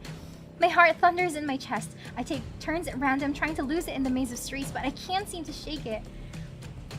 I can hear its breathing now, a wet fluttering rasp, growing closer and closer. Duke! Hi! Welcome to the stream! Flip skirt option. No! Flash? The sound was really scary. The same claws that severed my arm swipe out. I duck, saved by pure reflex, and skid around a corner. I take 3 turns, running strides before the bottom drops out of my stomach. A wall twice as high bars my way, a dead end. When I turn around, the soulless looms in the entry to the alleyway. It's no longer running. It doesn't have to. As it prowls closer, my thoughts race. Some of the buildings lining the streets are lit. There must be people inside. It's a long shot, but...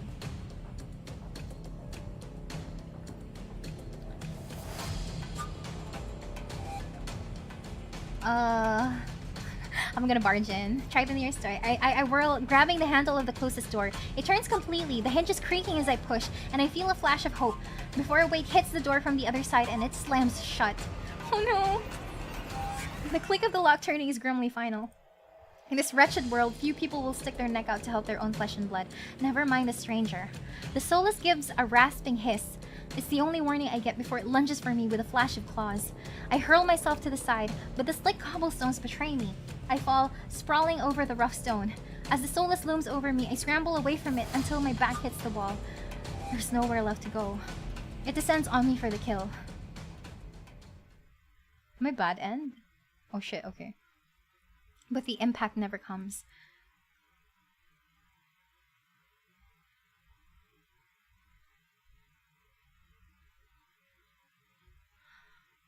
Nice hands you got there. I wearily crack one eye open, then the other, not sure whether I should believe what I'm seeing. They really go for like these kinds of shots, bros. What? A hooded figure crouches in front of me, one blood-stained hand outstretched. Oh my god, he's so pretty! Moonlight silvers the edge of their stiletto knife. Oh, that's a very pretty knife. Their face and hands are splattered with blood. And the soulless. My eyes dart past my unexpected rescuer to the misshapen form behind them. The soulless's many eyes, once restless and vibrant, now look dull and waxy. A red pool spreads slowly from under its body. Numb with shock, I can't help but stare. It's dead. After all the people it's killed, after nearly killing me twice, I can hardly believe it. Well... I gingerly take the offered hand. The stranger's gaze dips to my bandages. Pale lips part on the brink of a question, then close again. With the strength belying their slight frame, they pull me to my feet. As soon as I'm on my own 2 feet again, they pull away from me and start wiping the blood from their face and hands. Oh, they're short. Stay there. They turn away from me, stiffly leaning over the soulless's gangly body. With their back towards me, I realize that I saw their hooded silhouette at the cenobium. You're shorter than I thought. I seem to have a personality in this game, so I'll pick this one. I'm sorry. You're shorter than I thought. They give me a startled look before their eyes narrow. It seems I've touched a nerve. Oh no! It's me! It's so me! I'm surprised you think at all. Maybe I deserve that. Before I can formulate a response, they continue. What are you thinking, traveling alone at night? This is far from the worst thing haunting Lowtown. I can't make heads or tails of them. First they save me, and now they scold me? Lesson learned. I could do without the lecture, though. And I could do without you calling me short. Oh no, so cute! Point taken. Their attention glides back to the soulless's corpse. They examine it with an inscrutable expression. I clear my throat to fill the silence. I'm Miria. Oh my god, I introduced myself first! Min. Suddenly, Min tenses. Their blade flashes as they drive it into the base of the soulless's skull, right between the cervical vertebrae. The soulless thrashes once, letting out a rattling oh my god! Hiss as the air leaves its lungs. Min leans on the blade, driving it deeper and deeper until there's a sickening crunch and the creature grows limp. Oh my god, pinif niya yung soulless. My heart thuds in my chest. It must have been clinging to life by a thread. Min straightens up, withdrawing their blade with a single smooth motion. Better to put wretched things like this out of their misery. They calmly clean the blood from their knife. They struck with surgical precision. Their quick, clean movements are familiar. A red one! Oh my god! A red choice. This is the first time we've seen something like this, right? First time. Are you a scientist? Min stops mid-motion, lifting their head to stare at me. You knew exactly where to strike. Have you studied anatomy or medicine? The red bean... Okay, when I remember the tutorial at the start, there are some special choices that are red choices, and they lead to some, I don't know, weird things? I'm not sure. Basta special daw siya. Not quite. Why is a Solus inside the city? Min looks at me, eyes searching before realization dawns. They're new here. There is no walls around the city. Solus can come and go as they please until someone is contracted to stop them. The Cenobium's patrols don't bother to protect Lowtown. Not anymore. Well, let me guess, you're not a fan of the Cenobium. I wouldn't go that far. Their brow abruptly furrows and they sheath their knife, motioning for me to follow them. It's not safe here. The vultures can smell death. I'm not quite sure what they mean, but I don't want to stay lost in the city. I trail behind them as they stride down the street. Maybe red is related to your background. Maybe. Special. If it's so dangerous, then why are you helping me? I came for the bounty on that Solus and you were in the way. Okay, fine. Not killing you isn't the same as helping you. Don't count on being so lucky again or you will be dead by sunrise. Their answer is stingingly harsh.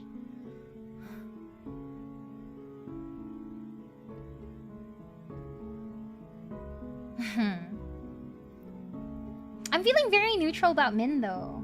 Like, I feel like Min is the kind of person I'd like to have as a friend instead. Personally speaking, based on our exchanges so far. I just need to... You know what? Fine. Fed up, I don't bother holding back anymore. Fine. I don't know why you dive in out of nowhere to kill some dangerous Solus, then be rude to the person you help, but go right ahead.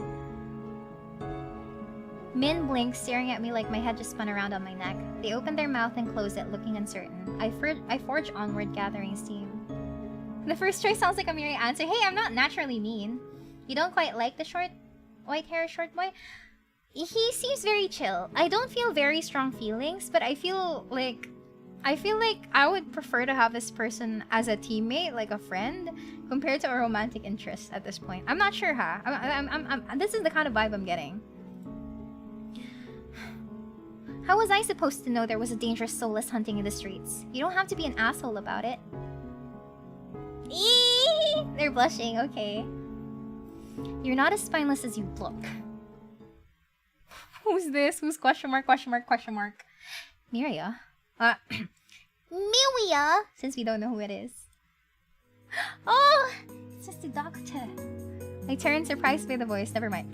Miria. Kuros walks down the street towards us. His white and gold clothing is pristine despite the grime of the city. Hello, Min. I see that Solus was your work. Min shrugs. There's a familiarity to the way they regard each other. I didn't know you had friends, Min. I'm just gonna piss this person off. Min shrugs. Okay, I didn't know you had friends, Min. I don't. Freelance work is dangerous and Kuros is a doctor. That's all. Miria needs to get back to wherever she's staying before she wanders into the jaws of another Solus. It is late. Were you able to find a place to stay, Miria? I'm staying at the Wet Wick. Both their faces fall. What is up with their reactions? What is up with their reactions to this? I see. Would you like a guide? It might be preferable to wandering about alleyways. That would be nice. Min clicks their tongue and sighs, sounding mightily put out. They're so disappointed with the Wet Wick answer. Oh my god, I'm sorry. It's my only option. I'm poor. Going to the Amaryllis district? That gaudy cesspit? Come, this way. Despite Min's clear distaste, when Kuros leads me down the street, they keep pace with us. Catching my curious glance, Min's eyes narrow. It's not safe this late. I don't care about you. Fine then!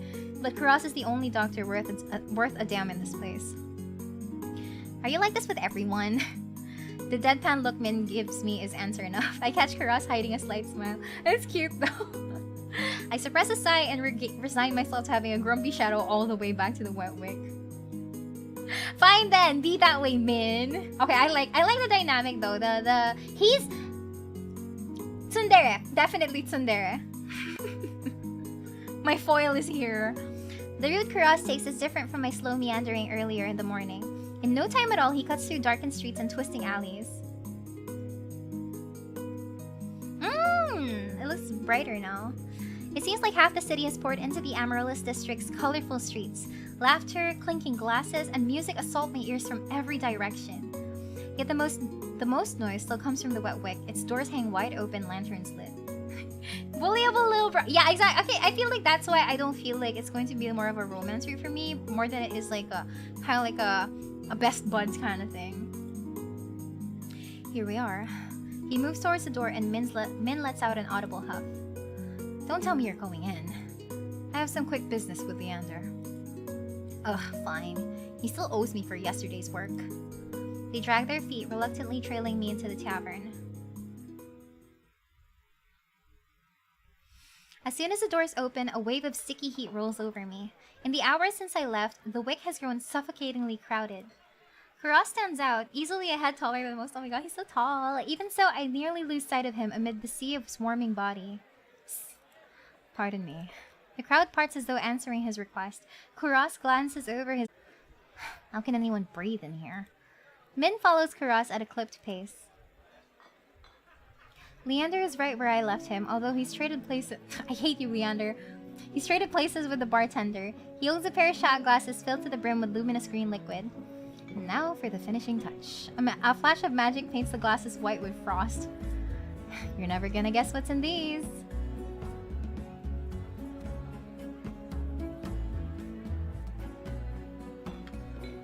Oh no, the stream. It died? Saan nawala? Where did it go? Oh, no wonder I got a dip of like concurrent viewers.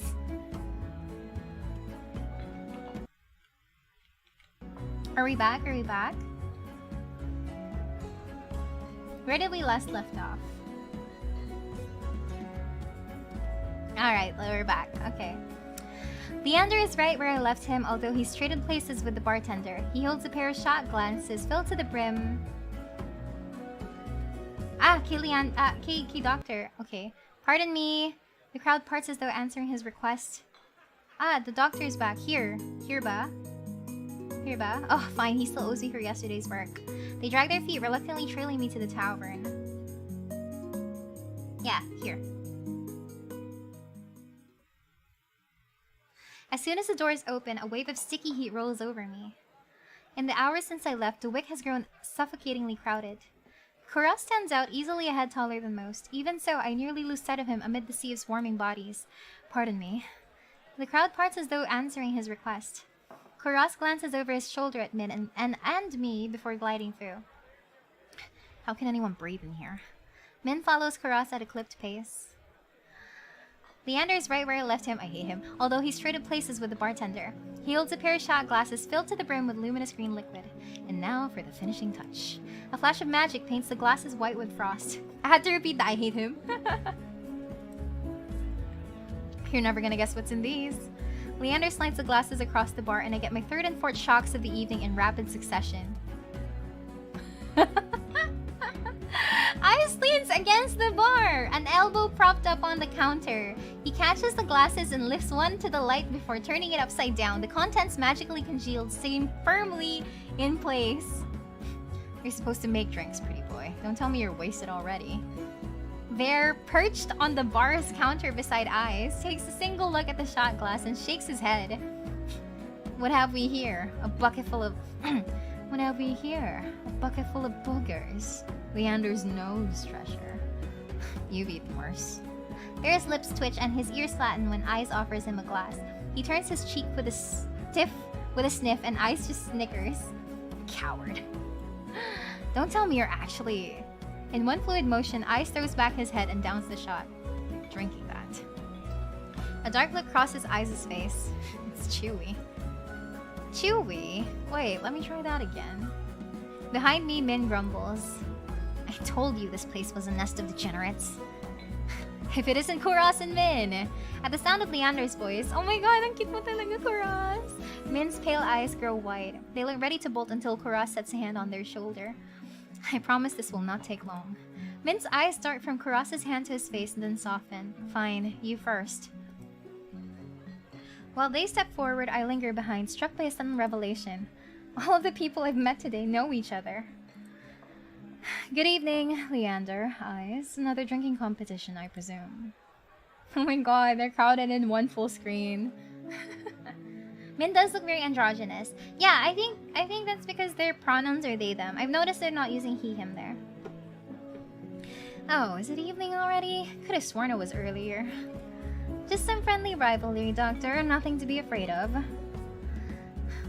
Oh my god, Leander is the tallest? I refuse! Wait lang, okay. The tip of my cursor is where Leander's height is.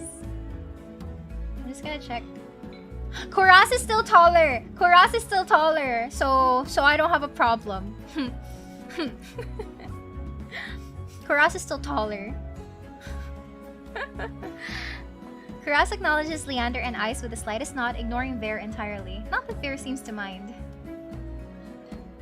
Not the same! Look! Kuros's tip of the hair is up until here. Look, my mouse cursor is right around near the edge of my screen, right? You see my mouse cursor here. But Leander is just here, right? There's still a gap here. There's still a gap in between here. So Kuros is taller. He has my heart.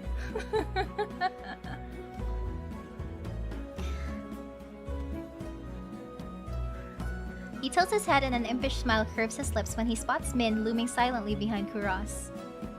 I almost didn't see you there, Min. Looking for your booster seat? Oh my god! They're bullying them!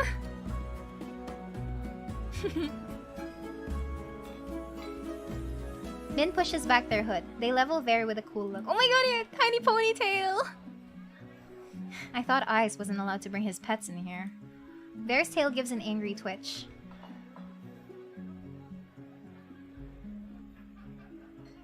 At the first sign of an impending fight, Leander vaults clear over the counter. He slides in between Ice and Kuros. Now, let's try to keep the peace. It's not every day the esteemed doctor takes us up on a drink. Oh my god, are they all in here? His arm snakes around Kuros's shoulders. You're finally taking me up on that drink, right, Kuros?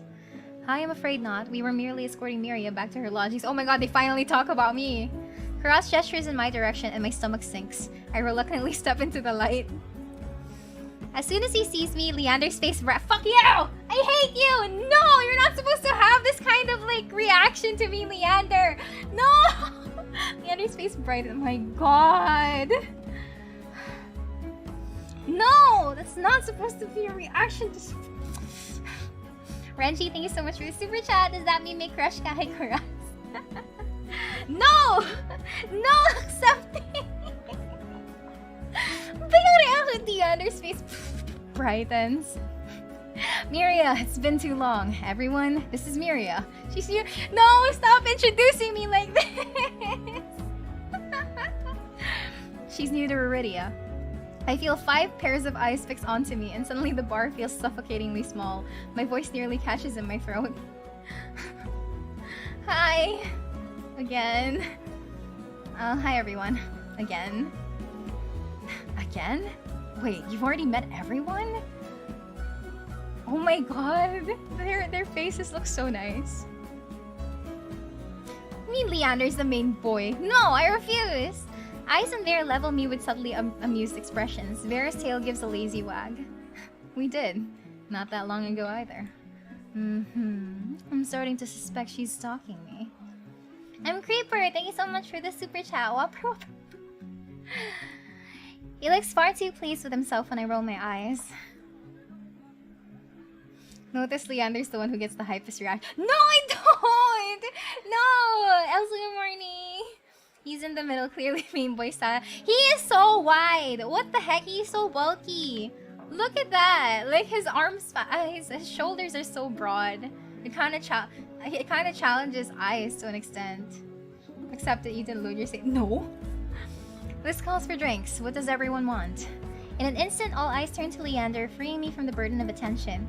I still can't believe they all know each other. Watching them talk amongst themselves feels so surreal. But for the first time since I undertook the journey to Iridia, I feel a faint glimmer of hope. No. I know I was meant to meet. Oh my god, here we go with like fates decided I needed to meet you guys. Doggo has thick thighs. Yeah, I know. With skin exposure here. The low pleasant rumble of Leander's Anong bang pleasant yan? Anong pleasant? The low pleasant rumble, according to Miria the character, of Leander's laughter pulls me away from my restless thoughts. Sure. Ano ba? It's so leading! It's so leading! Come on! Can't I have a pleasant reaction coming from everyone else? Oh my god, you're the character. You're so disappointing. Well, color me surprised. You make friends fast, Miria. I wouldn't go that far. We're more like acquaintances. A wise man once said that acquaintances are merely friends you haven't shared a drink with yet. A wise man? You said that. Here. Last week. I can hear Min's lip curl with distaste from across the bar. Leander clears his throat and continues unperturbed. Let's toast to Miria's health. Care to join in, Doctor? Kuros politely declines with a wave of his hand. How about you, Mitt? No. Are you? No. A resounding pop pierces the din of the bar. We all return to the direction of the noise. Vare looks almost bashfully as he accepts an overflowing flute from the bartender, poured out from a bottle so old its label has been worn blank. Not much for Sundare Tros, but damn, this is a fun level. What? They serve champagne here? Since when? Vare pauses in the middle of licking champagne foam from his fingers with a coy smile. You don't mind, do you?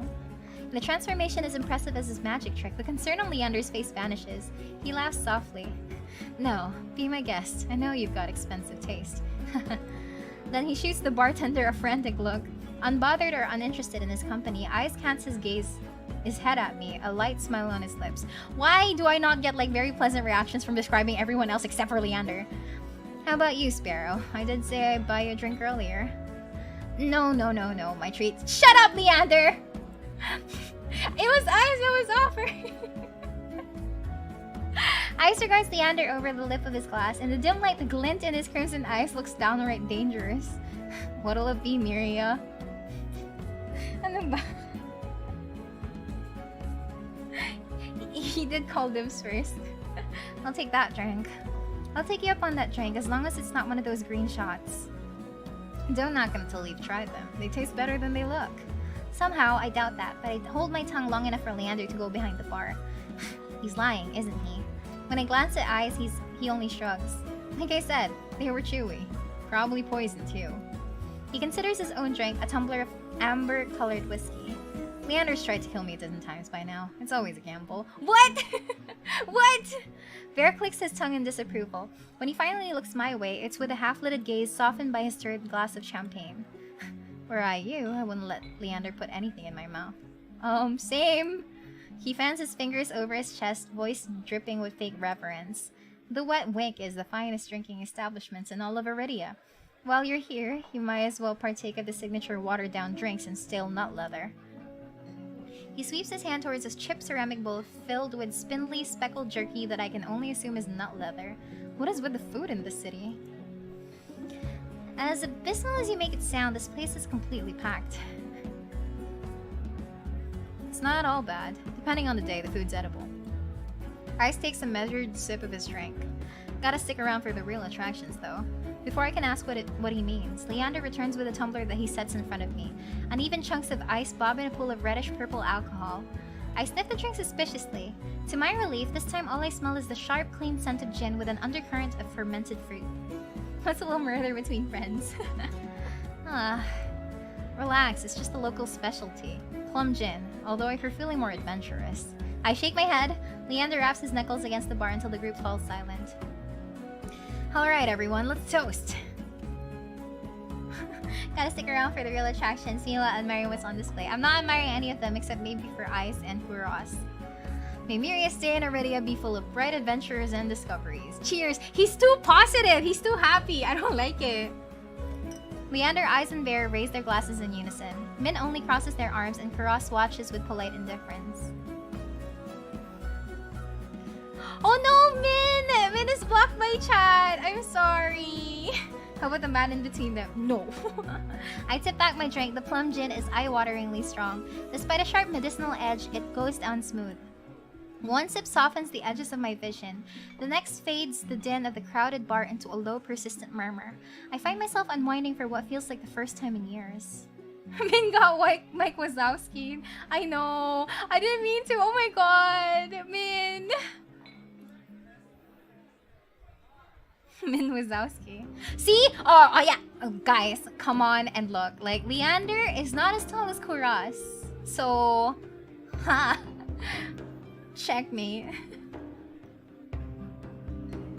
Leander is 6'2" and Kuros is 6'6". Why are they so freaking tall? Aren't you the popular one, Miria? I'm guessing you met Kuros first. It would be more accurate to say I found her. He saved my life. I merely performed my duty as a doctor. Although I must admit I was confused when I woke up missing all of my clothes. Leander makes a choke noise somewhere behind him, Min's size. Oh my god! Yung look of surprise talaga ni Kuros, I can't handle it. His eyes are just so beautiful. Naka-heels si Kuros. He got nerfed so he can reach for a kiss. While Leander lacks in length, he makes up for sheer girth. What do you mean by that? It's not what you think! Miria was in grave condition. I could hardly treat such injuries through tattered clothes. The silence that follows stretches uncomfortably long. I look away, unable to face Kuros' disappointment, and catch Vare snickering behind his hand. Oh my god, Miria, bakit mo kasi sasabihin yon? I found myself naked in his office. No! Why do you want to say that? He saw everything, Leander. That's my cue to change the topic. Kuros isn't the only one who saved me today. Don't you listen. I didn't save you. You were simply there. That's Min for you. Leander reaches for Min, but they duck under his arm with practiced ease without so much as looking his way. As reliable as they are moody. You're one to talk considering you neglected to warn her to stay off the streets at night. Oh, I might have gotten a little distracted. What's with your stupid blush? Finally, we can see Min. Min's only response is a short breath. At any rate, I never got a chance to thank you, Min. Don't. The less soulless alive, the better. For a heartbeat, Min's eyes flick towards Eyes and their lips twist. Eyes is too busy nodding along to Vare's enthusiastic pantomime of stabbing to notice, lost, no doubt, in an enthralling discussion. I've had enough of this hellhole. Let's go. Min and Kuros share a brief look, then the doctor speaks up. Very well, but there is something I must discuss with Leander. If you'll excuse us, Miria.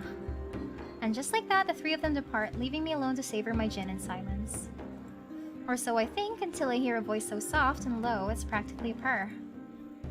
Lost your tour guide? I turn to find Crimson and Pink Eyes trained on me. It's not lost on me that they chose the instant like others left to strike. Just my luck. I had to be abandoned with the two most irritating people I've met all day. Monsters or not, there's no telling what I'll do if either of them push me again. Don't tell me Leander already snuck off to get his knob slobbered out back. Yo, what the fuck is this wording? Vare, you're so vulgar. He's got business with Kuros and Min. 2-on-1 business, Isn't he lucky? I can't tell if it's the champagne or the company, but Vare has grown noticeably more relaxed. He sits with his chin propped on the back of his hand. His ears twitch whenever a hiccup shakes his shoulders. Why are you so far away? Come join us.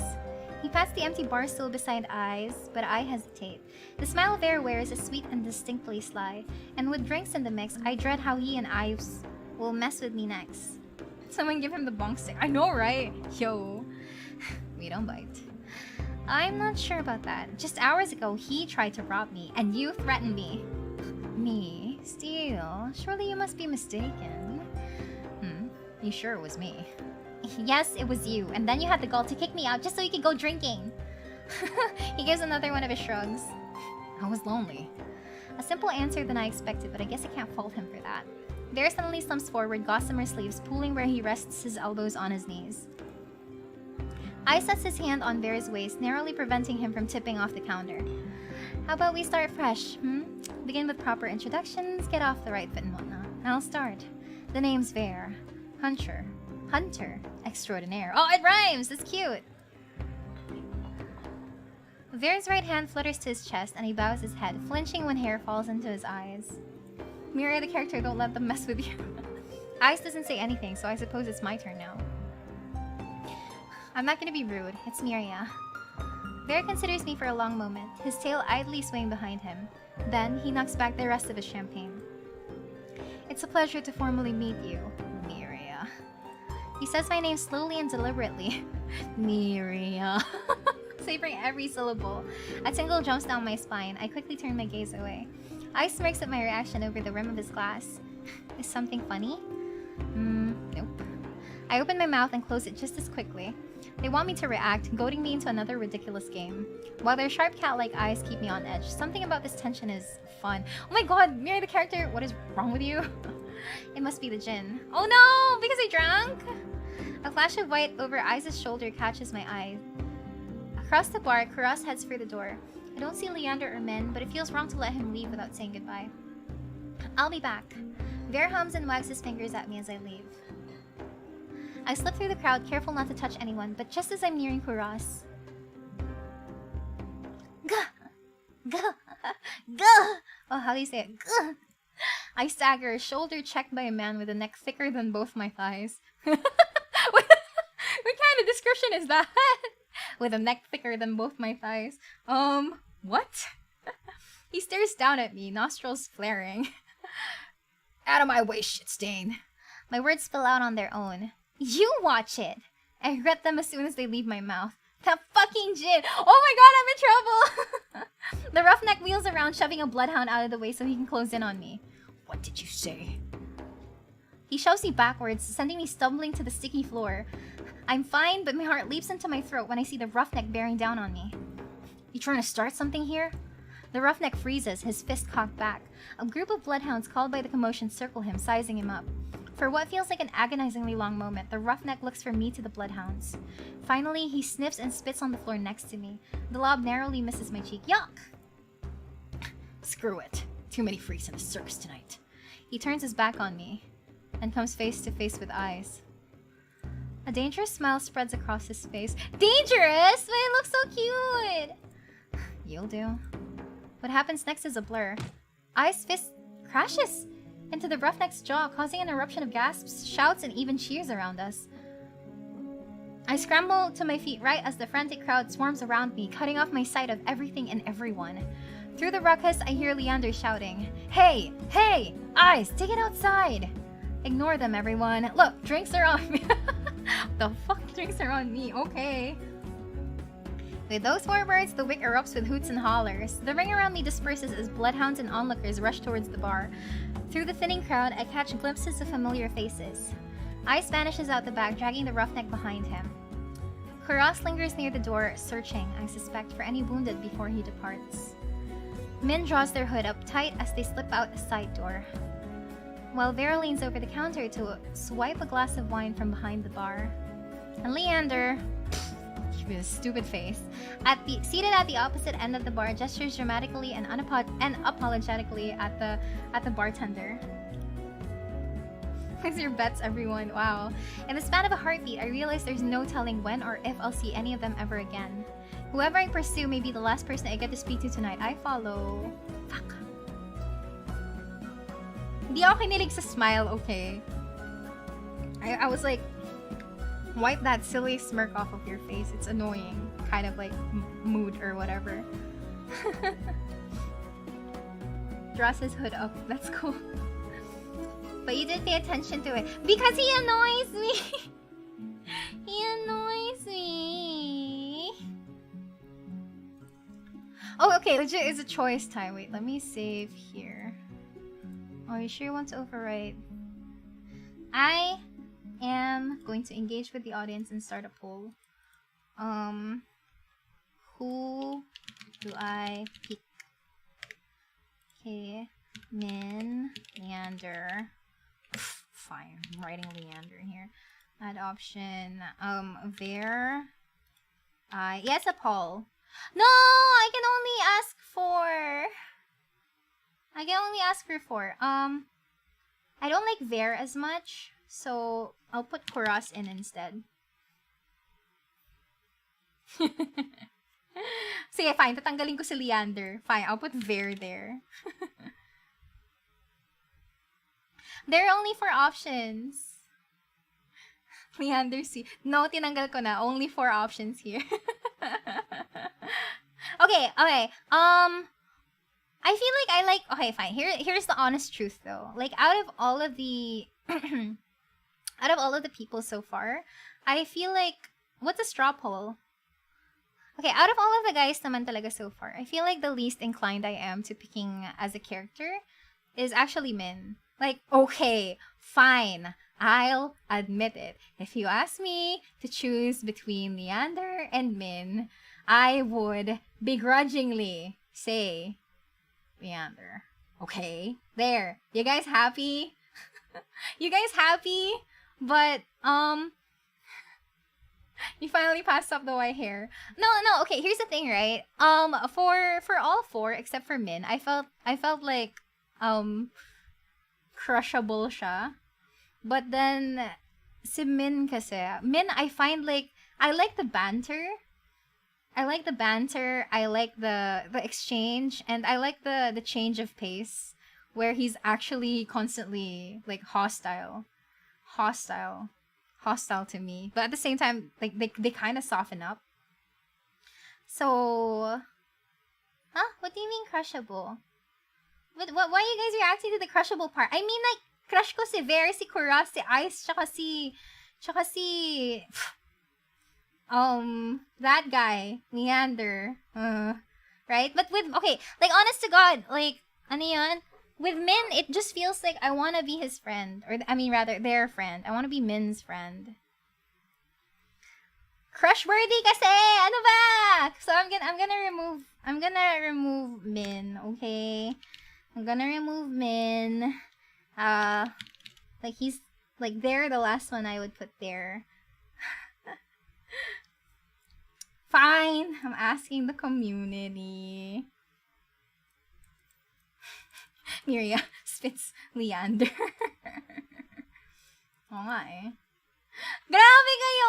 Is there no one else? Oh, someone voted for Kuros! Someone voted for Eyes! Oh my god, nobody's voting for Vare. That's cute. Oh my god! 47 for Leander, 35% for Kuros. It's adjusting! Oh my god! I voted for Kuros, not gonna lie. Okay, I'll end it by 11:22. I'm surprised no one likes Vare. I figure you like Kuros kasi I do. There's something about Kuros that actually, like, makes me curious. Kasi out of all of the people voting Isaac's Virgil, honestly, out of all of the people so far, only Kuros and Leander have been able to touch me. Right? Only Kuros, who has technically sewn my arm back together, plus had to treat me, has technically touched me. And Leander, who voluntarily, like, asked to be touched. Okay. So, yeah. Yeah, physically touched Miria, the character. Right? So, there is, how about we do everything we can until 12? No. Mahaba pa ba to? With consent, well, with Kuros, I was unconscious and dead. So, I'm not sure. For most to least votes. Someone picked Vare! Why did you let Leander touch you then? No, it wasn't why did I let Leander touch me. It was more like Leander wanted to be touched by me. Yeah, Kuros saved my life, so I don't really have anything against him. The difference is that Leander was like, fine then, touch me. And I'm like, fine, you want it? Okay. Natil, thank you so much for the super chat. I hate Leander. Yuck, Leander. Ew, Leander. I like how lagi si Leander lang yung special treat. Mr. Free. Shut up! Shut up! Shut up! No!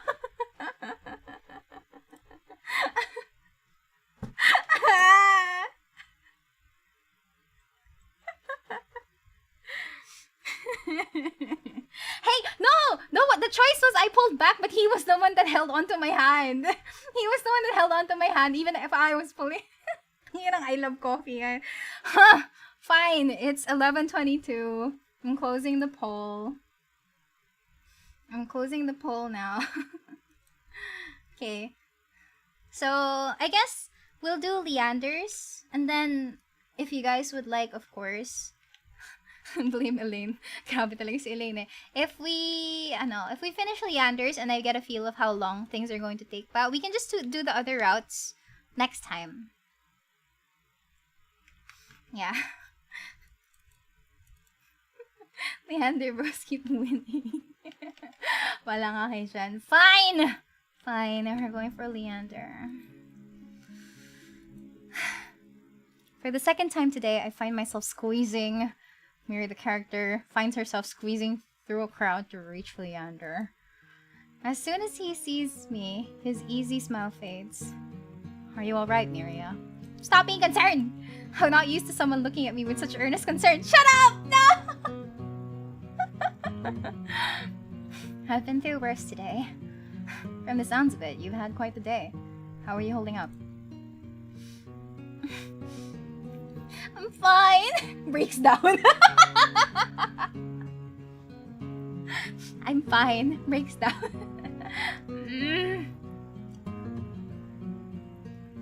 I'm fine. Well, I'm still alive. That counts for something, right? Iridia is not an easy place to live in, but you'll get used to it eventually. Let's hope so. Leander signals for the bartender. I'm parched. Do you want anything? I'll have a drink. Something strong and simple. Adventurous, aren't you? I'm gonna have to keep an eye on you. Of course, you also have to keep an eye on me. I've lost count how many I've had. Shut up! Miria player and Miria character finally converging. I hate it! He's blushing again. Deal. Once he's ordered, Leander turns back to me.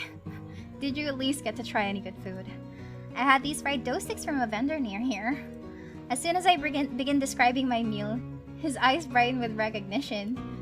The long lads from Wen's stall? You've gotta try them with porridge. There's another stall about a block away with those rosewater rice flour cakes. Take one bite and you'll think you've been transported to some hightown patisserie. Then bam! You open your eyes and it's the same trash-lined street as always. Oh, I hate him! Oh my god, he's so normal! He even has food talk. He's so normal! Like, alam mo yun? He decides to talk about one thing, he talks about food. And like... He's like... Everyone else decided to threaten me or like was very secretive or just downright is an asshole to me. And then... and he's so nice to me.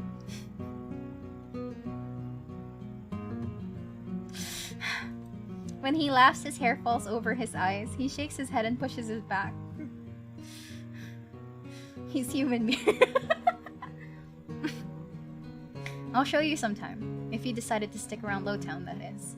The Iridia Leander describes is far different from the one I've experienced, but if you live anywhere long enough, I suppose it becomes home. It seems like I'll be here for a while. Maybe I'll take you up on that. The bartender returns with a pair of glasses and pushes them our way. Cheers. Leander clinks his glass against mine. I take a deep sip of the malty dark ale, savoring its flavor. It was surprising finding out that you all know each other. I didn't think Iridia would be so small. Oh no, you are my home! No! Away with that! Away!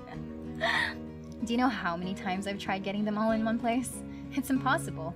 Like trying to herd a bunch of soulless. I take it you know them well? Depends.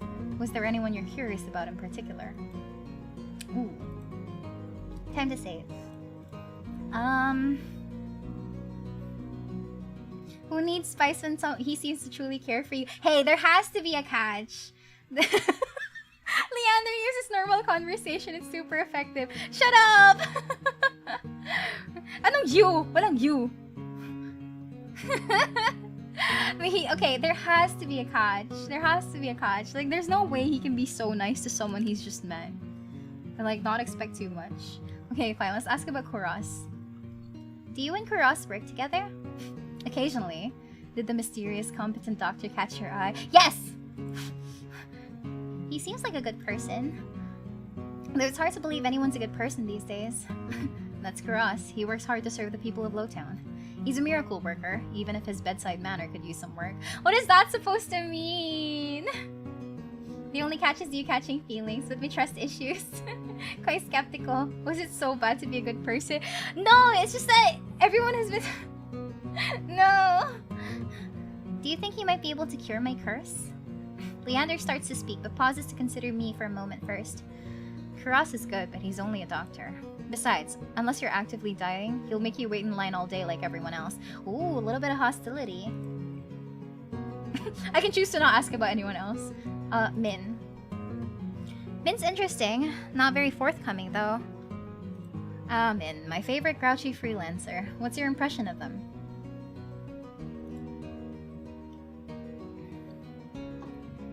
They seem lonely. I get the feeling they could use a friend. See, exactly what I feel right now. I think Min prefers to be alone. What makes you say that? I've known them since they arrived to Iridia, and they've turned down every attempt I've made. Well, almost every attempt. What are you blushing for? He trails off to take a deep swig of his drink. Anyway, I'm just saying, if Min wanted to be your friend, you'd know. Eyes. So you're... Okay, I guess I can pick everyone else. So, you're friends with Eyes? Have been for a while, but he's rarely in town. Where'd you run into him? The Sea Spring. Leander chokes on his drink. He coughs violently into his fist before giving me a surprised look. You went all the way out there? How'd he treat you? He was intimidating. You so mean to me, Leander. Save me. Bedside manner is the way a doctor interacts with their patients, Miria. Not whatever you were thinking. Or maybe you knew it, I'm just reading too much into it. Intimidating, to be honest. Don't let it get to you. Ice does well in Iridia because he knows how to scare people. He's a monster. You really don't think he's a threat? Not in the slightest. I like to think of us as rivals. We like to keep each other on our toes, you know? Don't you think being rivals with a monster is a bad idea? If he wanted to disembowel you, it'd be easy. No, it's not that serious. Sure, Ice likes to toe lines on purpose, but he's not so much a bad guy when you get to know him. Leander sighs and takes a swig from his glass. Okay, Vare for last. The overlap of Miria character and Miria player. What do you know about Vare? Leander shakes his head slowly, his expression grave. Vare, a living example of the Cenobium's cruelty. Most days they keep him on a short leash. I'm surprised you ran into him. So tell me, what you'd make of him? He's rude. Is he always so rude? Leander snorts, but a smile tugs at his lips. To everyone but Ice. If Vare's ever nice to you, you should take that as your hint to run. Why would the Cenobium let someone so dangerous hang around in bars? As long as he gets his job done, they don't care. And I mean, I don't mind having him around. He can be fun, and he's got a real presence. What exactly does that mean? Leander shrugs and laughs under his breath. He's nice to look at. Mouthy, but his tongue's the least dangerous part of him. That about covers it. Aren't you tired of standing? Let's find you somewhere to sit. The Venn diagram of flaring characters starting to turn into a circle. Leander pushes away from the bar, beckoning me to follow him. What now? He leads me to a small booth hidden in a nook of the bar. A pair of bloodhounds notice him and immediately leap to their feet, offering their seats to us. As I slide into the booth, a web of graffiti scratched into the booth's tabletop catches my eye. The deepest grooves form the outline of the dog from Leander's posters. Dozens of roughly etched names surround the drawing, some fresh, some well-worn. What is all this? It's a tradition. Whenever someone joins the Bloodhounds, they have a drink with us and then they carve in their initials. Barkeeper must love that. After the first year, she finally stopped charging me extra for damages. 2 years and countless drinks later, she added her own name. You're not planning on recruiting me, are you? Oh my god, here's the pyramid scheme, it's starting. Nandito kami sa like empty corner of the bar. He quickly shakes his head. Not yet. You need time to think about your own path. Okay, fine, I'll give him that. He's giving me some time to think. Fine then. Do you know what you're going to try next? The question gives me pause. I take my hands from under my cloak and rest them on the table. Do you think you can help me? Of course, we can find answers together. Together, we... Leander starts to reach for me as though meaning to take my hand before stopping himself. His eyes flickers to mine. Hoy! I won't fail you, Miria! No, I won't. Oh, wow. Why are you acting like you're personally responsible for my welfare? And if you ever need a taste of normalcy, I'll always be here for you. Shut up! Shut up! These words are dangerous! I'll always be here for you. No! No! Normalcy. My chest tightens at the memory of touching him. What? I don't even know. I'll always be here for you even now. I don't even know. What a normal, healthy relationship. There has to be a catch. Even now? Leander swallows. The table groans under his elbows as he leans forward. The booth is so narrow that he completely blocks my view of the bar side counter. What do you mean the booth is so narrow? He's so fucking wide. It's almost as though Leander and I are completely alone. If that's what you want. How did it make you feel? It was warm? What the fuck is this word? Exciting? I don't know how to describe it. Leander rests his right hand on the table. He looks at me, smiling when I place my hand in his. When Miria, the character, places her hand in his. What the fuck? Slowly, he begins unwinding the bandages. Why is he the one doing this? Stopping every so often to glance at me. As my skin becomes visible, I cast a nervous glance around the bar. But as far as I can see, no one else is paying us any attention. Leander squeezes my hand gently. No one will notice. He pulls back, raising his hand to his mouth so he can tug his glove off with his teeth. Fuck. The muscles in his forearm tighten as he flexes his finger. Our eyes meet and Leander offers his hand again. There you go. Hand holding on demand! What was that, Miria? Ano, what was that, Miria? What? What are you guys reacting to? Ano?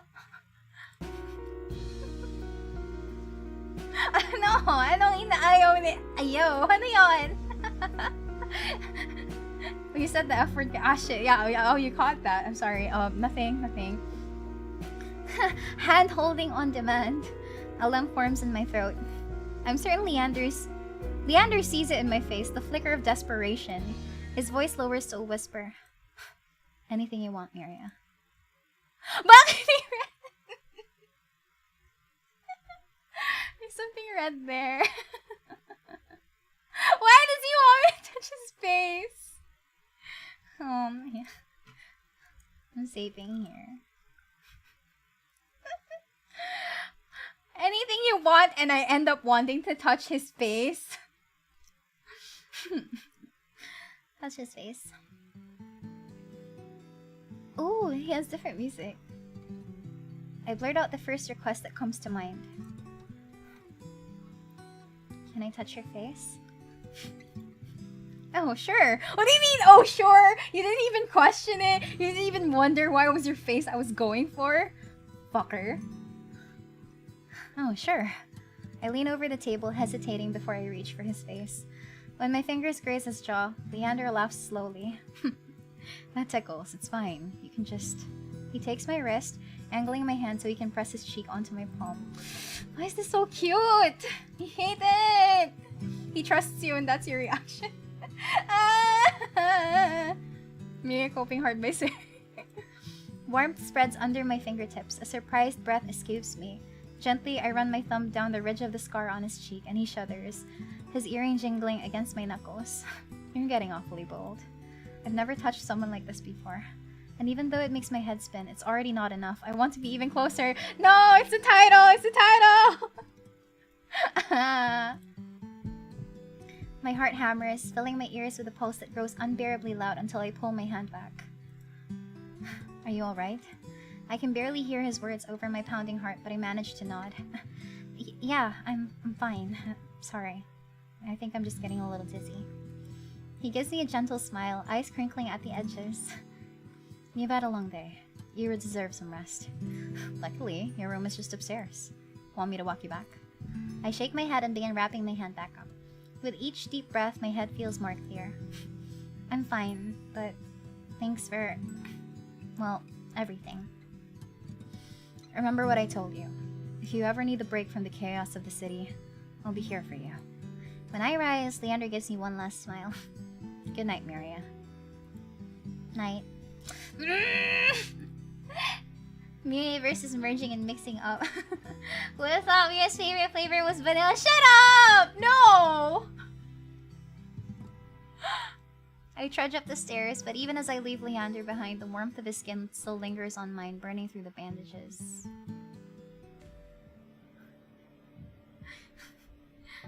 Oh, I can save here pala. Okay. Ano to?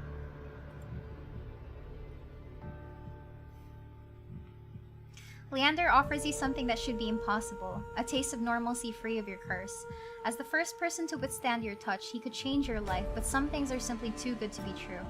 Leander promises to help unravel your curse, but at what cost? Oh. Help unravel your curse, but at what? See, there is going to be a cost. There is going to be a cost. There's something. There's really something about this guy. Being normal is too powerful. The cost of a normal life. Yeah, we can see descriptions. Thank you for playing. For more TouchStarved, visit Red Spring Studio. Follow Red Spring Studio at on Twitter and Instagram. We've seen all the CGs. That's insane. It's crazy, man. Look at Kuros. Leander. Vare is insanely beautiful, though. But Ice really has, like, some level of... But I really like the CG of Min, though.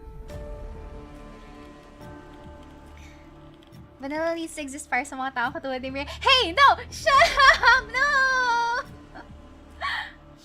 Yeah, it's a demo. It's a demo. It's a very long demo, and actually, okay. I wasn't sure if I would be able to cover every base, but I kind of want to go back. You know how I have, like, a save file? I have a save file here that lets me pick who I'm gonna follow, so I think I can follow everyone else afterwards. A CG gallery to these guys right here. Right? I like the CG of Min. Shows picture covered in blood. Yeah, exactly. CG Min versus actual Min is like Bavielli drawn Miria and Spoonie. Yeah, I can try all of them, but I feel it's getting a little bit late. I'm about close to streaming to a total of 4 hours, and I'm starting to feel it on my throat, like parang medyo nagtitense na yung muscles ko sa neck. So yeah, that is TouchStarved. I think I would stream this another time. I would stream this another time just to catch up on all of the other routes so far. 4 hours well spent.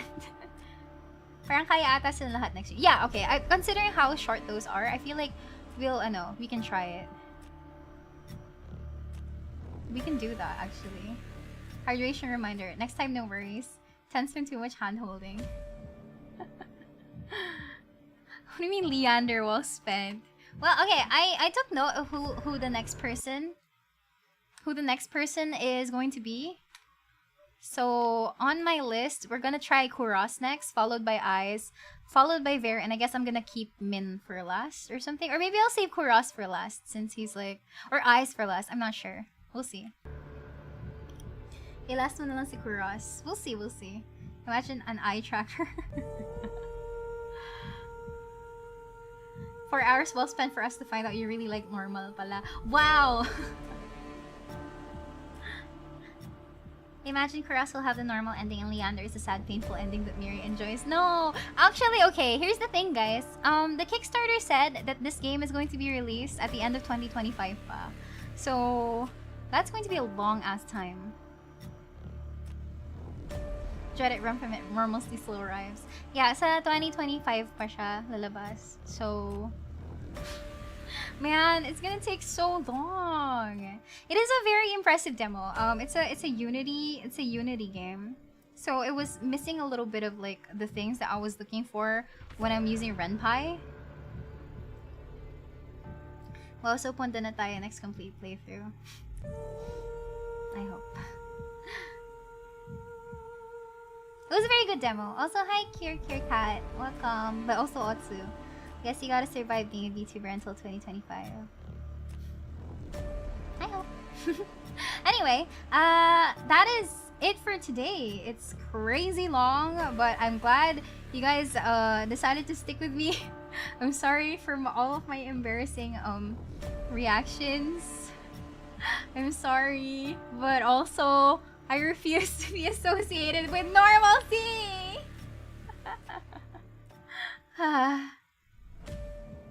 But yeah. Thanks for thank you for joining me today. I'm gonna put the music back, I guess.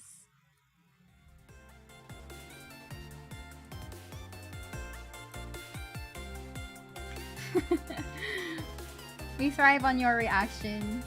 Much appreciate the stream. I'll send this demo to a friend of mine who may or may not be into VNs. Good luck! I hope they like it.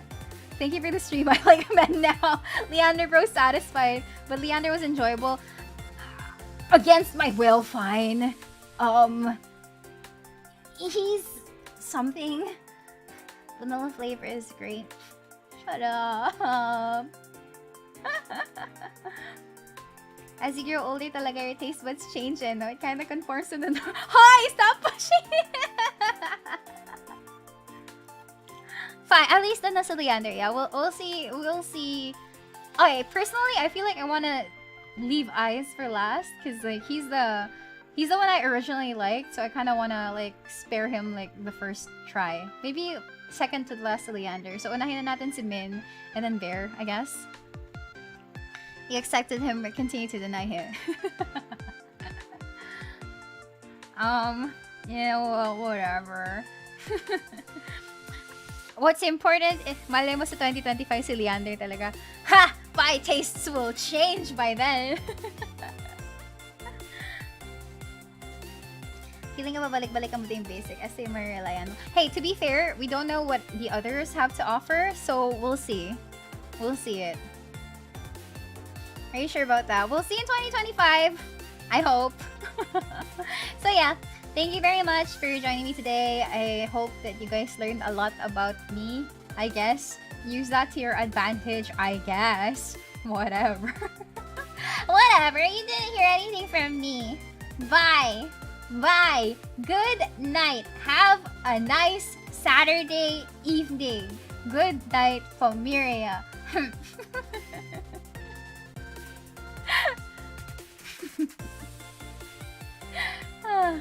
You guys.